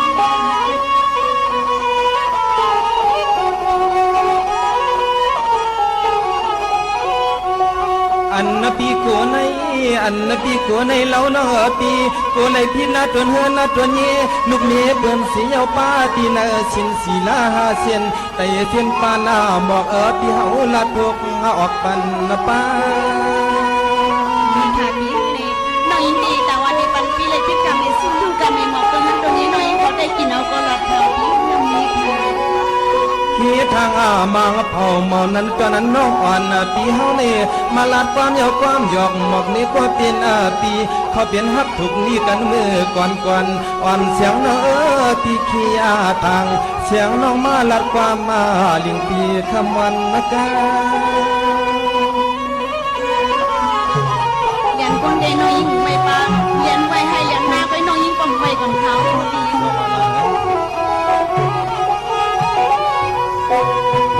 ว่าเหมือนจะกล้าว่าจูเดอเขาบ่ได้เป็นคิดโอจุลังฮักนางน้องมานายาเอาในเมื่อกว่าจึงเขาบ่ได้สุดสุดปานขึ้นลาดเดเมียงปันพี่เฮาอิดอ่อนอดนะลูกปอนั่นละก็นั่งทั้งเธอว่ามีเจ้ามีจอมมีก็อยู่ห่มกินดีๆพอนั้นจึงขึ้นลาดเนี่ยปีอีกนึงแลนะในน้องยิงเด็กกินเอากอลาข่าวปิ้งในเพราะว่าสัตว์เลปานในสู้การน้องยิงเขาในเป็นสัตว์คนนั้นบ้านหนึ่งสัตว์เลปานในนี่อยากได้ว่าสู้น้องยิงเป็นเงินเป็นเย่เป็นลูกเป็นเมฆคาลาปิ้งในสู้กว่าการปราบปล่อยสู้กินข้าวเส้นข้าวซอยอันกุ้มหมูดังไปมีเพลคาปิ้งในมื้อในวันในเลยวันน้องยิงเขาการสุนมุนลีเลยมาหกมายาเปียวเขาเนื้อสปังบางแควไปก้นขึ้นไปปีก้อนเงินในเอาจังว่าปลามีน้อยยิงเขาเลยดังปีในเถือกเลยสุดดังลองบอกนับสับตุ้มยากันมาหลายสัตว์หลายปานเลยมาหกมายาเปียวเขาวันเหมือนในปีก็ทำน้องมากำไรน้อยยิงเด็กจุ่มดับแล้วพอสดใสก่อนปีลองมาปีโกเลยพิจารณากาเมสุโกเลยลูกกาเมมองหน้าสินหาเซนนี่ในเดียมบันให้เตียนคันปีสวัสดีได้ยินขอสดสายความน้องจะในเสสมาตุ้มติ้วเจอปีในก็พี่ขยินขอจับเลี้ยงน้องในรักปันปีนึงเลยก็ทำได้ค่ะเน้นในก็เมื่อไงปีทามาเมามาเน้นเมื่อไงปีทามาเมามา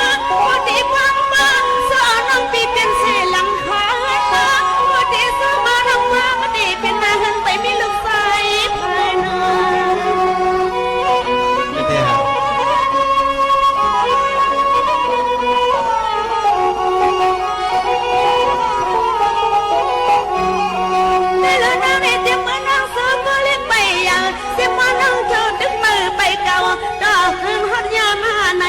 อ๋อน้องยิ่งนี่ไปก็มีก็แล้วหนึ่งก้อยน้องยิ่งเข้าไปก็ห้ามรถอันเป็นต้อยเปลี่ยนก็เป็นต้อยกี่เปลี่ยนต้อย รถที่เดียวนะ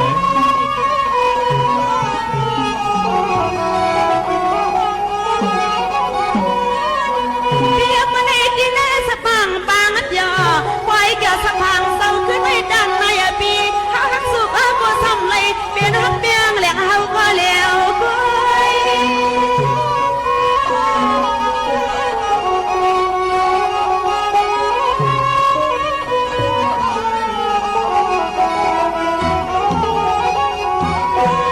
โอ้ยลำปีคันนั่งมาละมันว่าที่ว่าลานั่งเป็นมายาลูกมีเปิ้นนอลำทิ้งอาเจียนาเหมือนซึ่งเฮาดีนอเปียโซเพื่อไรมีก็แขนก็สีก็ดีเลยมาเฮ็ดเสียกันลานาอย่าปะปล่อยแต่ปล่อยเนื้อเหมือนซึ่งเฮาได้หือไรมีก็แขนก็สีก็มาเฮ็ดสิกันลานาอยากปะปล่อยแต่ปล่อยเนื้อในปีนา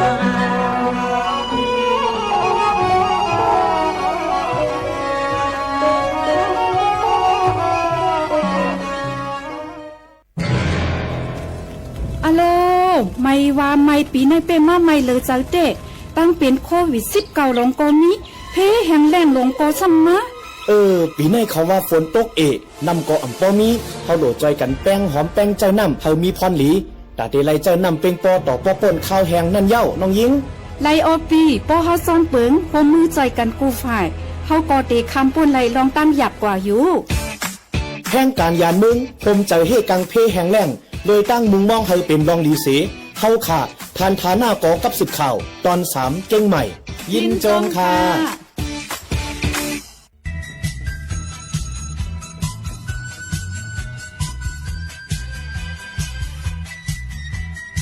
พาไปขึ้นสืบถามแทงว่าเมื่อนังในข้าวคือในกันนะพักอันเขาคาเขาผูกเลยอันเขาคาเขาได้เลยกินในเมื่อไกลในอันไรลาดกว่าพักปักพักน้อยอิ่มคิมหรือเสียนั้นในยังได้มีทางอีกอย่างละลายค่ะ ป้าเขาไก่ผูกได้มันมีอะไรอยู่กูเมี่ยวเหรอนะก้อยหนาแต่ว่ามังเมี่ยวมันเติบผลแหละมังเมี่ยวมันเติบผลแหละป้าผูกพักกัดจ้อมในเปิ้นหนูเลยมุ่งปันเหตุกว่าน้ำผลเติมน้ำมันป้อเปลี่ยนนะพักกัดในค่ะพักกัดเนี่ยอ๋อมันป้อเก๊กน้ำผลอ๋อที่เรื่องพักกัดในเปิ้นผูกเข้ากัดใช่ขนาดผูกเข้ากัดอ๋อใกล้ๆพวกเขาขิงคือกะเขาว่าเพราะว่าใครกินในก็มันหนูเลยมุ่งปันอีกหนึ่งมังเจอผูกขนาดผูกมันเปิ้นอะไรมาขายในกันในเปิ้นหวานปันเฮก็เปิ้นมุ่งปันเฮอย่าไปให้เตือนน้ำผลนั่นน่ะอ๋อค่ะเพราะเตือนน้ำผลในมันไข่เปียนผักกัดเนี่ยนะมันมีข้าวยามันมีขิงมันก็ข้าวกัดในแต่ผูกละผูกผักกันนาผูกมูลาผักกัดได้แน่ไรเพราะว่าปนขิงผลกะเพราะอันในขิงคือในอันมันขามผลในมันที่เปียหนูพักน้อยพักกับซ้อนยิ้มขี้มันอันล้อเลี่ยจ้าเจ้าแน่หน่อมักเคินเจ้าแน่พักอ่างค้างเจ้าแน่ไรอยู่เจ้าแน่เด็ก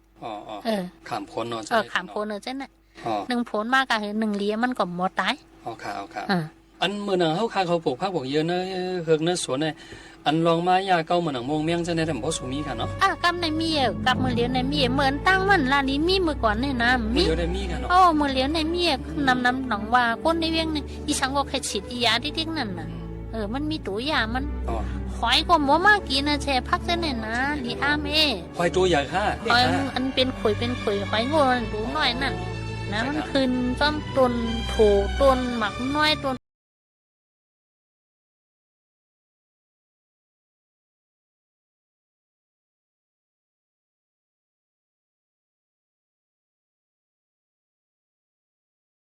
นั่นนั่นเนาะใกล้ๆมือปันมือก่อนเนี่ยก็มันบ่มีอันยากนะเนาะพอข่าวค่ะในก็เป็นคือไรผู้ไออันเนาะย้อนเปิดสังหะก็ว่าปกวนเฮาย่านมันอันขึ้นตอบขึ้นเฮามากมันมีเนาะเปิ้นว่านะก้ามทุ่งมือก่อนก้นก็ก้นดีก้นก็ก้นชื่อก้นโยว่ะขับปันมือเลี้ยในมันมีก้นชื่อก้นโยมันมีกุมเบี้ยวนั่นน่ะเนาะตัวยามันก็ออกมากุมเบี้ยวนั่นเมืองก็เมืองดีอ่ะก้นก็ก้นดีอ่ะก้นชื่อก้นโยอันผีมากกับนำเมื่อก่อนเนี่ยนะที่ถึงนั้นนะมือเลี้ยในมันมีว่ะเนี่ยน่ะ มันป้อนเดียมนะเฮ็ดทีเอาเนาะมาเลี้ยงนะ ก็ดีกว่าดีมาเหมือนหนังมือก่อนนั้นคาไรหันในเฮิงในสวนเปิ้นไข่ขี่ล้อกัน ใจค่ะกับอันในไรว่าย่อมาโยก ย่อมนะรอบ่อันนั้นเนาะ บ่หันอ่ะ ด้วยแหละจี้คุย500ก็ทอดกิกะเพียวกูตีน่ะมาเลี้ยงแน่เนาะ ติตี้มันในหมังเมียวในก็เขาเอาการป้ายปันเหมือนในมาเจอก็ริ้วก็กับคนจ้าของมันมีอยู่ครับมันมีมือปันโลในได้ลองไว้ห่างบ่ซุมนี้ครับอ๋อรวมก็แสน2นำก็แสน2มื้อเหลียวในมันใครหวยมาอีกครับนะมันหวยมานำอ่ะมันหวยมาอีกฮะอ๋อใช่ครับมันเปลี่ยนมาจอมฉับผาวางอย่างเลยเนาะใช่อันลองพักลองเยอะอันพี่น้องเขาผูกจอมเฮือนจอมยีในเขาขาเขากำน้ำได้เต็มเพราะซื้อกันขายกันค่ะเนาะอ๋อปอมปนเมืองเนาะเขาเนี่ยมันซื้อขายกันนะย้อนไหลกินกันนะมันเปลี่ยนทั้งขึ้นได้ขึ้นน่ะเผามีก็เผาปันไผอ่ะกันไล่อีช้างมาก็พี่น้องวันน้องหน้าปังเขาเนี่ยเปิ่นซื้อขายกันเมี่ยงกันกินเนอะไผมีจังคือก็เมี่ยงกันเนอะกายย้อนกันก็ไล่ใครย้อนก็มาเอาเท่าแหล่เขามีบ่หรือว่าในกันนะเป็นจังไหนอ๋อเกี่ยเหมือนว่าเข้าเลยเข้านั่นแน่เขาอันเขาขาเขาผูกพักเยนั่งเขียวยี่เมือนหิมเยเขาจะในแต่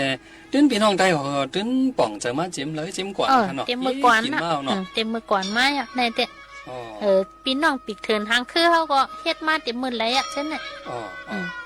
พามในสิกินไปนะอันสิกินกันในคนในเวียงก้อยเนาะกับบ้านมาเลียวในนึงแค่หนาค่ะเนาะ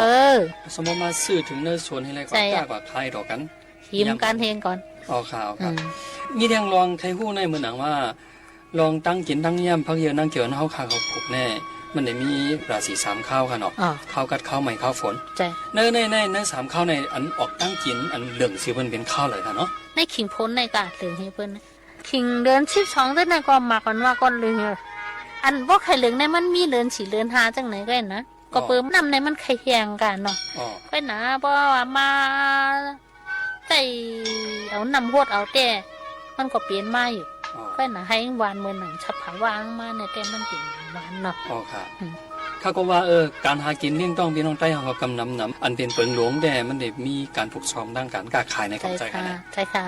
เปิงหลวงมันในหลวงมีเขานั่นนะเนาะก้นวันนอกหน้าปังเขาเนี่ยเอาเข้าเป็นใหญ่เอาเข้าเป็นใหญ่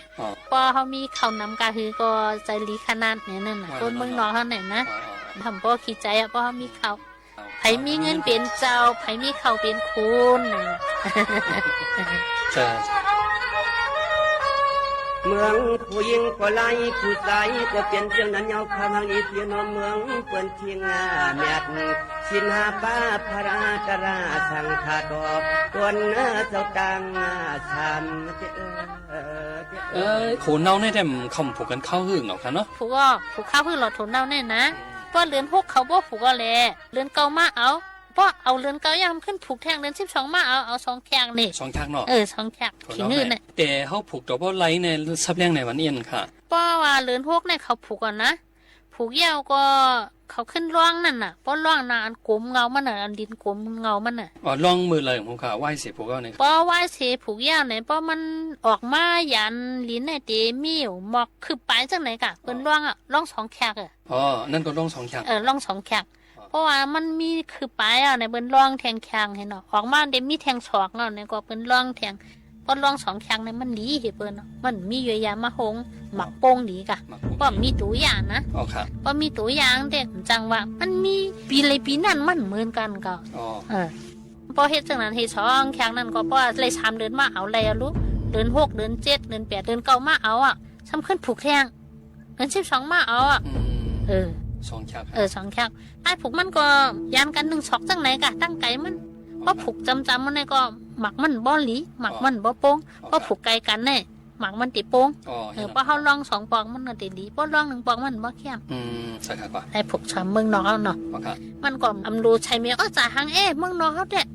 ครับมือตีผูกในเปิ้นคู่เปิ้นเวียกไว้แห้งเนาน่ะเนาะเพราะลิ้นเรามันขึ้นเปลี่ยนผุนขึ้นนั่นน่ะพอมาเวียกกำเดียวผูกกำเดียวมันมีผุนเปิ้นเวียกไว้ให้ก่อนนะ เวียเคิงใหญ่ ให้เดียวลีดินก็เนาลีมาให้มันก่อนต้องเป็นผลมาตั้งนั้นค่ะอ๋อมันหนังโถนเอาในป้อเขาขาเขาผูกยาว3เดือนเนี่ยมันไล่กันเนาะ ไล่ค่ะพวกในก่อนเดือนเก่าในไล่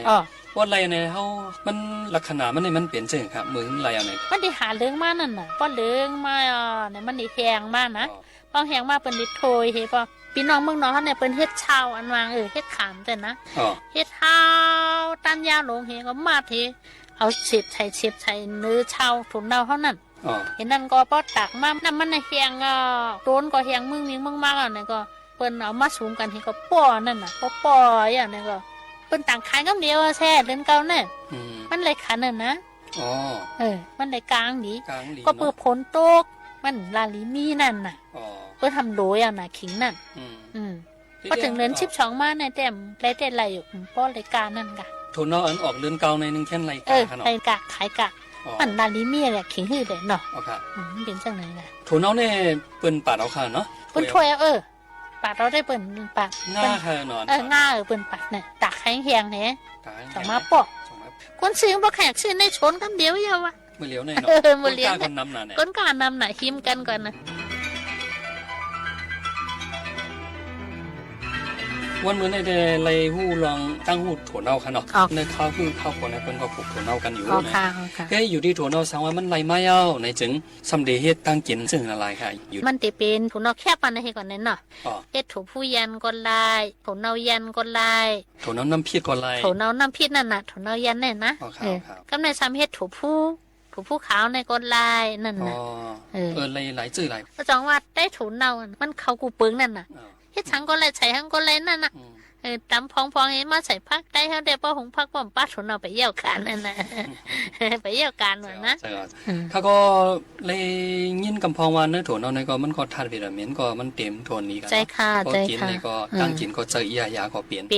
อันได้รู้มาเนี่ยนะว่าเฮาอ้อยถั่วเน่าคนเขาจังหังนี้มาเนี่ยปีก็ปีหลีคนเขาก็เริ่มมาอยู่ก้นก็เป็นจังนั้นน่ะมันมีแห้งน่ะเนาะวิตามินดีพี่น้องไตเอาแห้งเนาะแห้งถั่วเน่าแห้งถั่วเน่าแล้วในก็มีพรลีน้ำแต่ๆเนาะถั่วเน่าในก็ป้อข้าคำล้อมโหในมากเอาได้เข้ามากินเนาะมากินเพียวร้อยโว้ควายจะมากินอ่ะมากนานมากนะเราเลยล้อมโหปานปวนดาวันมื้อในค่ะเนาะเฮาขาของยินโจมไหนพอมื้อหน้ามามีลองเกี่ยวกับลองการปลูกซ่อมไหนกันหากินลิงต้องไหนก็เฮาขาเขาได้อะไรขึ้นมาทบทามแทงหน้าหมูแทงกำเนิงเนี่ยปวนดาวันมื้อได้อันไรมาลาดแหนจอมหนังฮู้ค่ะเนาะเกี่ยวกับลองการปลูกซ่อมในสังการเลี้ยงต้องพี่น้องเจ้าไต้อะไรสังไหนยินโจมได้ๆค่ะเนาะแม่ชงค่ะยินดีค่ะ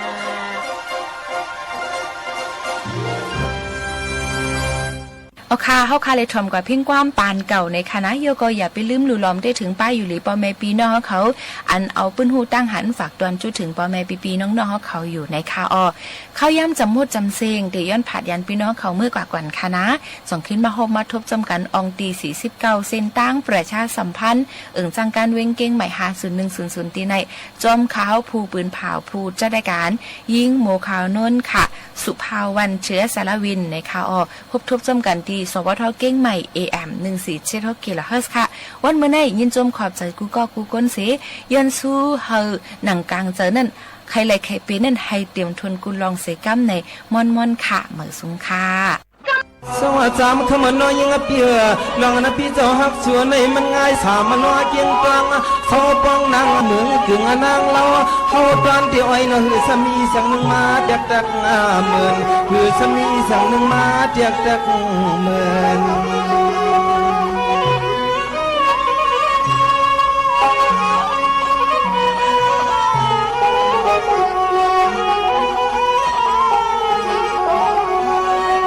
เปลี่ยนนะชื่อไหนเย้า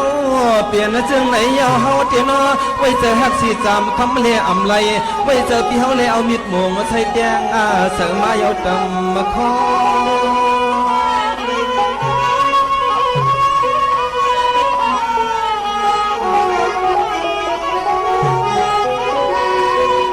จำคำมันน้องยิ่งเปียลองฮักเน่ไว้เจอน้องเสมือนนั่งอัวเปี่ยมเขียมาสอยมิดนะปัดเด้อกึ่งหอมป่า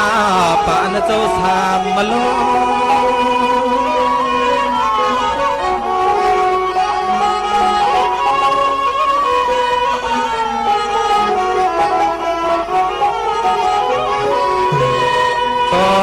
ปีถึงตีปอเลยขึ้นสัมผัสเอามากกว่าหน้ากวยจอมไข่ตังลัง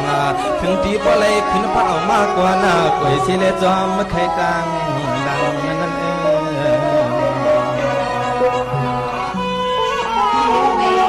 สองได้มือเราตีค่ะในลองอันปีฮักน้องเลย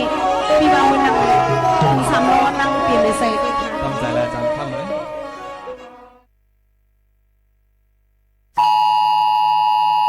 เสียงในเป็นเสียงปันฟังและขอความอันเดเลยหับในวันที่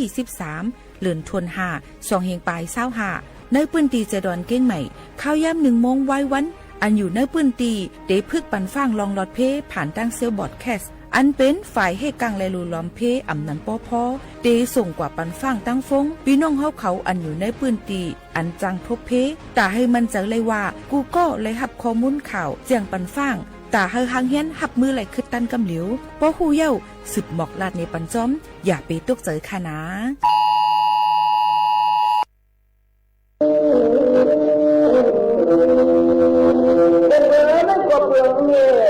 ลองอะไรเห็นเจ้าผู้ใดไม่ขาดมาหนังเด้เดือนให้ทางยิ่งอาวันมาดูขาดเจ้ากระโจจังตัวมาตังเบื้องเครื่องโยเจ้าเครื่องนั่งกันนั่ง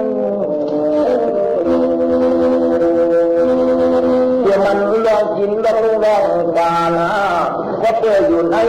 ผู้ช้าป่าทานกันเยี่ยการเมือง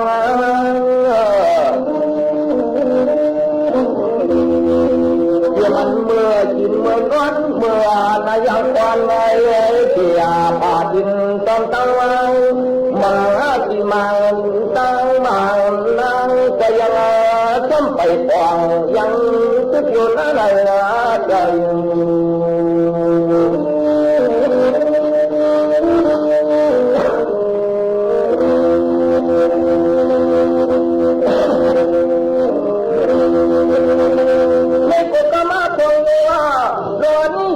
จีมูจับหูมานั่งกวางลงไหลนั่ง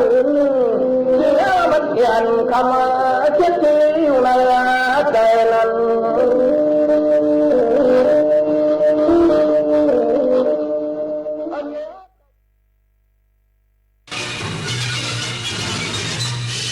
สถานีวิทยุกระจายเสียงแห่งประเทศไทยและเครือข่ายทั่วประเทศเสนอข่าวต้นชั่วโมง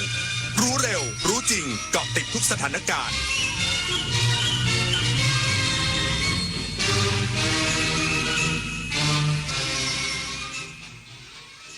รับฟังข่าวต้นชั่วโมง 23 นาฬิกากับอานนท์ นันตาสุคนครับเจ้าหน้าที่ตำรวจสถานีตำรวจภูธรเมืองลำปางตรวจยึดบุหรี่ไฟฟ้า 1,800 ชิ้นมูลค่ากว่า 1,800,000 บาทอีกสักครู่กลับมาติดตามรายละเอียดครับปกติเวลากินเหลือแบบนี้คุณทิ้งอาหารกันยังไงคะรู้หรือไม่ว่าปัญหาขยะอาหารก่อให้เกิดก๊าซเรือนกระจกเพิ่มขึ้นถึง 8% ส่งผลให้เกิดภาวะโลกร้อนวิกฤตปัญหาสิ่งแวดล้อมที่ทั่วโลกกำลังเผชิญมาร่วมกันจัดการขยะอาหารด้วยการกินแต่พอดีไม่เหลือทิ้งเปลี่ยนขยะให้เป็นประโยชน์เศษอาหารไปทำปุ๋ยอินทรีย์หรือแปรรูปเป็นพลังงานนำกลับมาใช้ใหม่ลดขยะลดโลกร้อนเราเปลี่ยนโลกเปลี่ยนป่ารักน้ำหนึ่งในโครงการเนื่องมาจากพระราชดำริของสมเด็จพระนางเจ้าสิริกิติ์พระบรมราชินีนาถพระบรมราชชนนีพันปีหลวงที่ก่อให้เกิดประโยชน์สุขแก่ราษฎรในการฟื้นฟูป่าที่เสื่อมโทรมให้เป็นบริเวณต้นน้ำลำธารอนุรักษ์ปลูกฝังให้คนรักและหวงแหนป่าไม้ช่วยให้ราษฎรที่ขาดแคลนที่ดินทำกินได้มีที่อยู่เป็นหลักแหล่งมีอาชีพและยับยั้งการตัดไม้ทำลายป่าอายุเข้าเลข 6แล้วจะเริ่มต้นอาชีพใหม่ได้ไหมนะได้สิครับผู้สูงอายุ60 ปีขึ้นไปที่ยังมีไฟสามารถกู้ยืมเงินทุนประกอบอาชีพกับกองทุนผู้สูงอายุได้ไม่เกิน 30,000 บาทต่อคนหรือ 100,000 บาทต่อกลุ่มผ่อน3 ปีไม่มีดอกเบี้ยพร้อมก้าวสู่การเริ่มต้นอีกครั้งอย่างมั่นคงดีจังเลยแบบนี้จะได้เปิดร้านเล็กๆอย่างที่ฝันไว้สักทีเงินทุนปลอดดอกเบี้ยกับกองทุนผู้สูงอายุสอบถามเพิ่มเติมได้ที่กรมกิจการผู้สูงอายุ 1300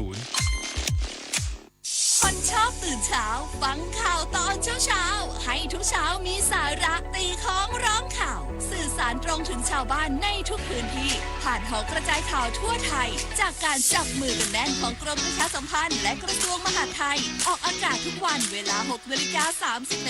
ถึง 6:45 น.ในรายการข่าวยามเช้า FM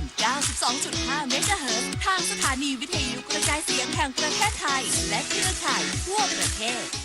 เจ้าหน้าที่ตำรวจสถานีตำรวจภูธรเมืองลำปางตรวจยึดบุหรี่ไฟฟ้า 1,800 ชิ้นมูลค่ากว่า 1,800,000 บาทลักลอบส่งผ่านรถโดยสารเจ้าหน้าที่ที่ได้นำของกลางส่งพนักงานสอบสวนเพื่อดำเนินคดีตามกฎหมายต่อไป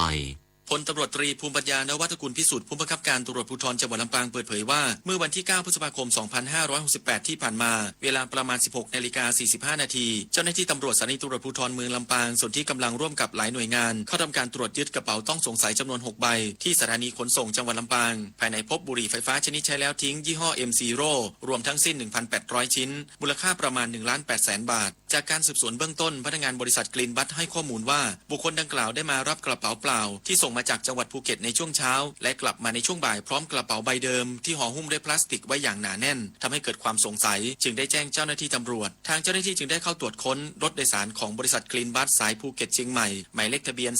10-7247 เชียงใหม่ที่สถานีขนส่งจังหวัดลำปางและสามารถตรวจพบของกลางดังกล่าวเจ้าหน้าที่จึงได้นำของกลางส่งพนักงานสอบสวนสถานีตำรวจภูธรเมืองลำปางเพื่อดำเนินคดีตามกฎหมายต่อไปบรรหารสุยะทีมข่าวสวทลำปางรายงานสำนักงานป้องกันและบรรเทาสาธารณภัยจังหวัดหนองบัวลำพูเร่งสำรวจความเสียหายจากเหตุการณ์พายุฤดูร้อน3 วันติดต่อกันล่าสุดสร้างความเสียหายไปแล้วกว่า70 ครัวเรือนนายประเสริฐ อิมานสมัยหัวหน้าสำนักงานป้องกันและบรรเทาสาธารณภัยจังหวัดหนองบัวลำพูนำทีมลงพื้นที่เร่งสำรวจความเสียหายจากเหตุการณ์พายุฤดูร้อนที่เป็นเหตุให้ฝนตกหนักลมกระโชกแรงในพื้นที่จังหวัดหนองบัวลำพูเมื่อวันที่ 7-9 พฤษภาคมที่ผ่านมาเป็นเวลา3 วันติดต่อกันพบบ้านเรือนประชาชนเสียหายไปแล้วกว่า70 ครัวเรือนมีต้นไม้ล้มทับสายไฟฟ้าแรงต่ำกีดขวางทางจราจรถนนทางหลวงชนบทหมายเลขนพ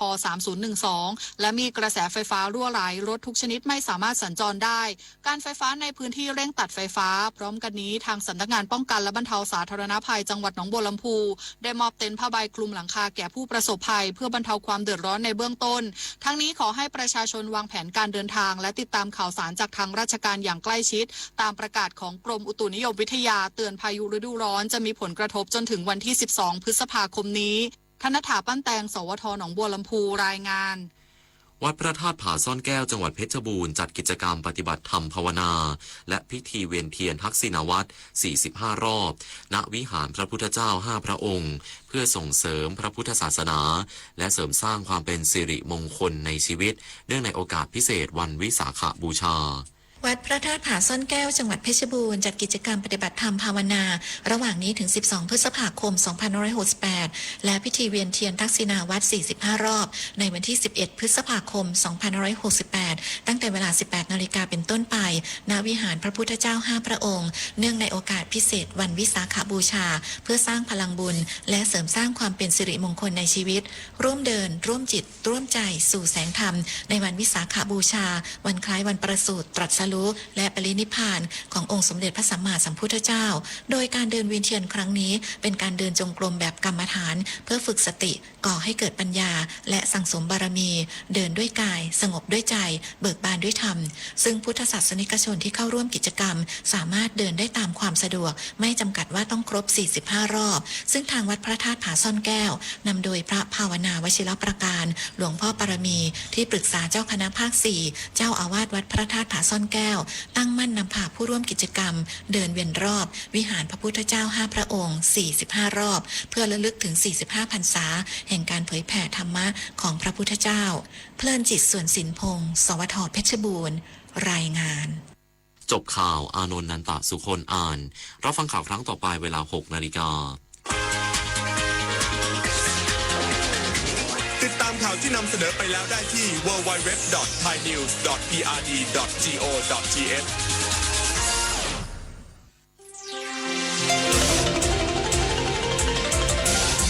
วิทยุแห่งประเทศไทย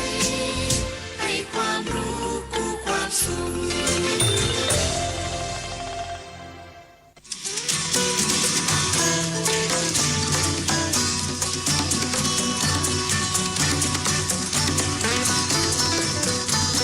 บ นเส้นทางของถนนสายนี้ เรามีบทเพลงเพื่อชีวิต ดนตรี กวี ศิลปะ วัฒนธรรม วรรณกรรม มาฝากคุณทุกวันเสาร์และอาทิตย์กับเราที่นี่ ถนนดนตรี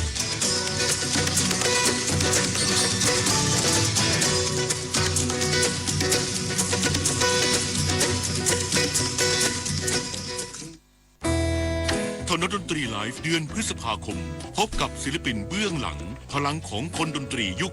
80 วงนั่งเล่นกับบทเพลงเพ่งชีวิต เราเล่นในที่ที่เราอยากไป แล้วเรารู้ว่ามีคนอยากฟัง วันศุกร์ที่ 23 พฤษภาคม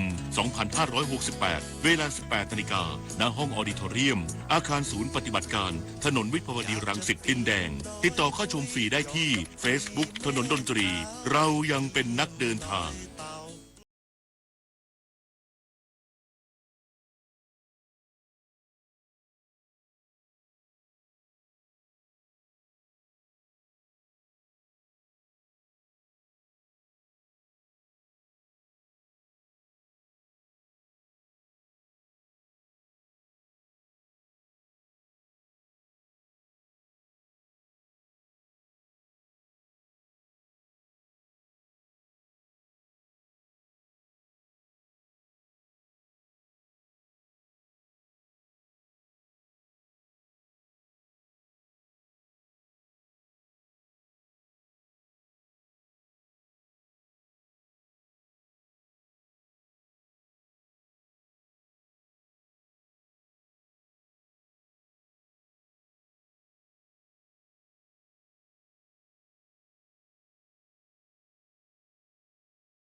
สุดท้ายของทนดนตรีกับผมพิยศรุ่งสมัยและคุณบุญประกอบอบกลิ่นควบคุมเสียงห้องส่งที่สถานีวิทยุกระจายเสียงแห่งประเทศไทยตรงถนนวิภาวดีรังสิตซึ่งกำลังสูบน้ำออกจากสถานีอย่างเร่งด่วนพรุ่งนี้คือตอนนี้ต้องเร่งทำงานพรุ่งนี้ต้องออกอากาศกันอีกตอนนี้ยังออกอากาศอยู่แต่ว่าหลังเที่ยงคืนแล้วพอปิดสถานีเราก็ต้องเร่งทำหน้าที่ให้เร็วที่สุดกันพรุ่งนี้จะได้ทำหน้าที่ต่อพรุ่งนี้คนต้องอยู่เวรด้วยนี่แหละครับครับเพลงที่คุณถามมาทาง0816346452ไม่ได้โทรศัพท์ของทนดนตรีนะครับ0816346452จากบอพลอยขอป่องนักประเรียนสักเพลงหนึ่งเลือกเพลงนี้ให้แล้วก็ผู้ฟังที่อยู่เกษตรที่บอกอยากฟังแบบลูกทุ่งบรรดาเสียงหวานแล้วต้องนี่เลยนะครับสำหรับการติชัยสุนทรวงศ์หรือป่องณประเรียนนี่เองนะครับผมคงจะต้องขออนุญาตไปนะครับพักผ่อนซะแล้วตาจะปิดแล้วพอดีไปตากฝนมาด้วยแล้วก็เจ็บคอพรุ่งนี้ต้องอยู่เวรแต่เช้ามืดนะครับจะขอฝากเพลงเอาไว้ที่คุณถามมาทั้งไลน์แล้วก็ทาง0816346452มอบเพลงไว้โดยมอบให้ในคืนวันนี้ในช่วงของทนดนตรีในชั่วโมงสุดท้ายเลยนะครับโดยคุณบุญประกอบกลิ่นนะครับทีมงานของเราคุณพงศักดิ์สายวงศ์เมฆขันแก้วนรงศักดิ์นิยมทองเรื่องกิจหลักการจัดวสันต์วงศ์สว่างมณิภาเทมแสนสมเกียรติธรรมนีเตือนใจฉบับในเมืองแอดมินช่างน้อยนักเดินทางนะครับคือวันนี้ขอบคุณที่ติดตามกันแล้วก็จะมีเพลงหลายเพลงนะฮะอย่างผมจะมอบเพลงสิ่งสมมุติของวงนักเล่นให้ด้วยนะครับก็อย่าลืมวันที่23พฤษภาคมนะครับที่จองเอาไว้ก็มายืนยันที่หน้านะครับที่หน้าเคาน์เตอร์ด้านล่างของอาคารศูนย์ปฏิบัติการนะครับก่อนจะขึ้นไปรับชมดนตรีกันในช่วงเวลาของทนดนตรีไลฟ์นะครับคือวันนี้ลาไปก่อนนะครับพบกันใหม่ในวันพรุ่งนี้นะครับราตรีสวัสดิ์ครับ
ถนนดนตรีไลฟ์เดือนพฤษภาคม พบกับศิลปินเบื้องหลัง พลังของคนดนตรียุค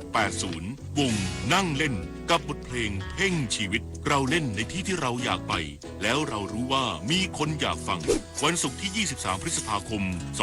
2568 เวลา 18 นาฬิกา ณ ห้องออดิทอเรียม อาคารศูนย์ปฏิบัติการ ถนนวิภาวดีรังสิตดินแดง ติดต่อเข้าชมฟรีได้ที่ Facebook ถนนดนตรี เรายังเป็นนักเดินทาง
คือถนนดนตรี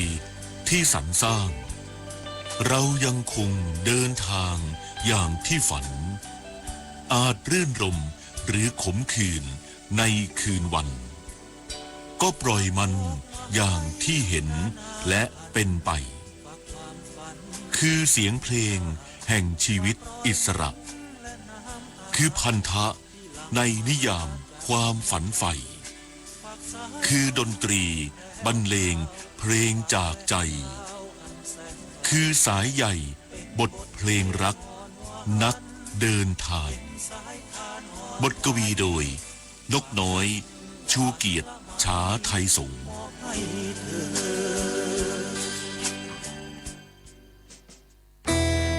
ถนนดนตรีไลฟ์เดือนพฤษภาคม พบกับศิลปินเบื้องหลัง พลังของคนดนตรียุค 80 วงนั่งเล่นกับบทเพลงเพ่งชีวิต เราเล่นในที่ที่เราอยากไป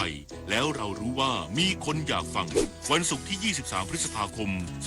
2568 เวลา 18 นาฬิกา ณ ห้องออดิทอเรียม อาคารศูนย์ปฏิบัติการ ถนนวิภาวดีรังสิตดินแดง ติดต่อเข้าชมฟรีได้ที่ Facebook ถนนดนตรี เรายังเป็นนักเดินทาง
ถนนดนตรีไลฟ์เดือนพฤษภาคม พบกับศิลปินเบื้องหลัง พลังของคนดนตรียุค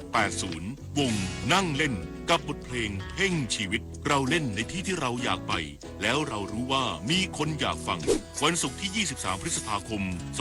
2568 เวลา 18 นาฬิกา ณ ห้องออดิทอเรียม อาคารศูนย์ปฏิบัติการ ถนนวิภาวดีรังสิตดินแดง ติดต่อเข้าชมฟรีได้ที่ Facebook ถนนดนตรี เรายังเป็นนักเดินทาง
บทเพลงเพ่งชีวิตเราเล่นในที่ที่เราอยากไปแล้วเรารู้ว่ามีคนอยากฟังวันศุกร์ที่ 23 พฤษภาคม 2568 เวลา 18 นาฬิกาณห้องออดิทอเรียมอาคารศูนย์ปฏิบัติการถนนวิภาวดีรังสิตดินแดงติดต่อเข้าชมฟรีได้ที่ Facebook ถนนดนตรีเรายังเป็นนักเดินทาง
วัสดิ์ครับ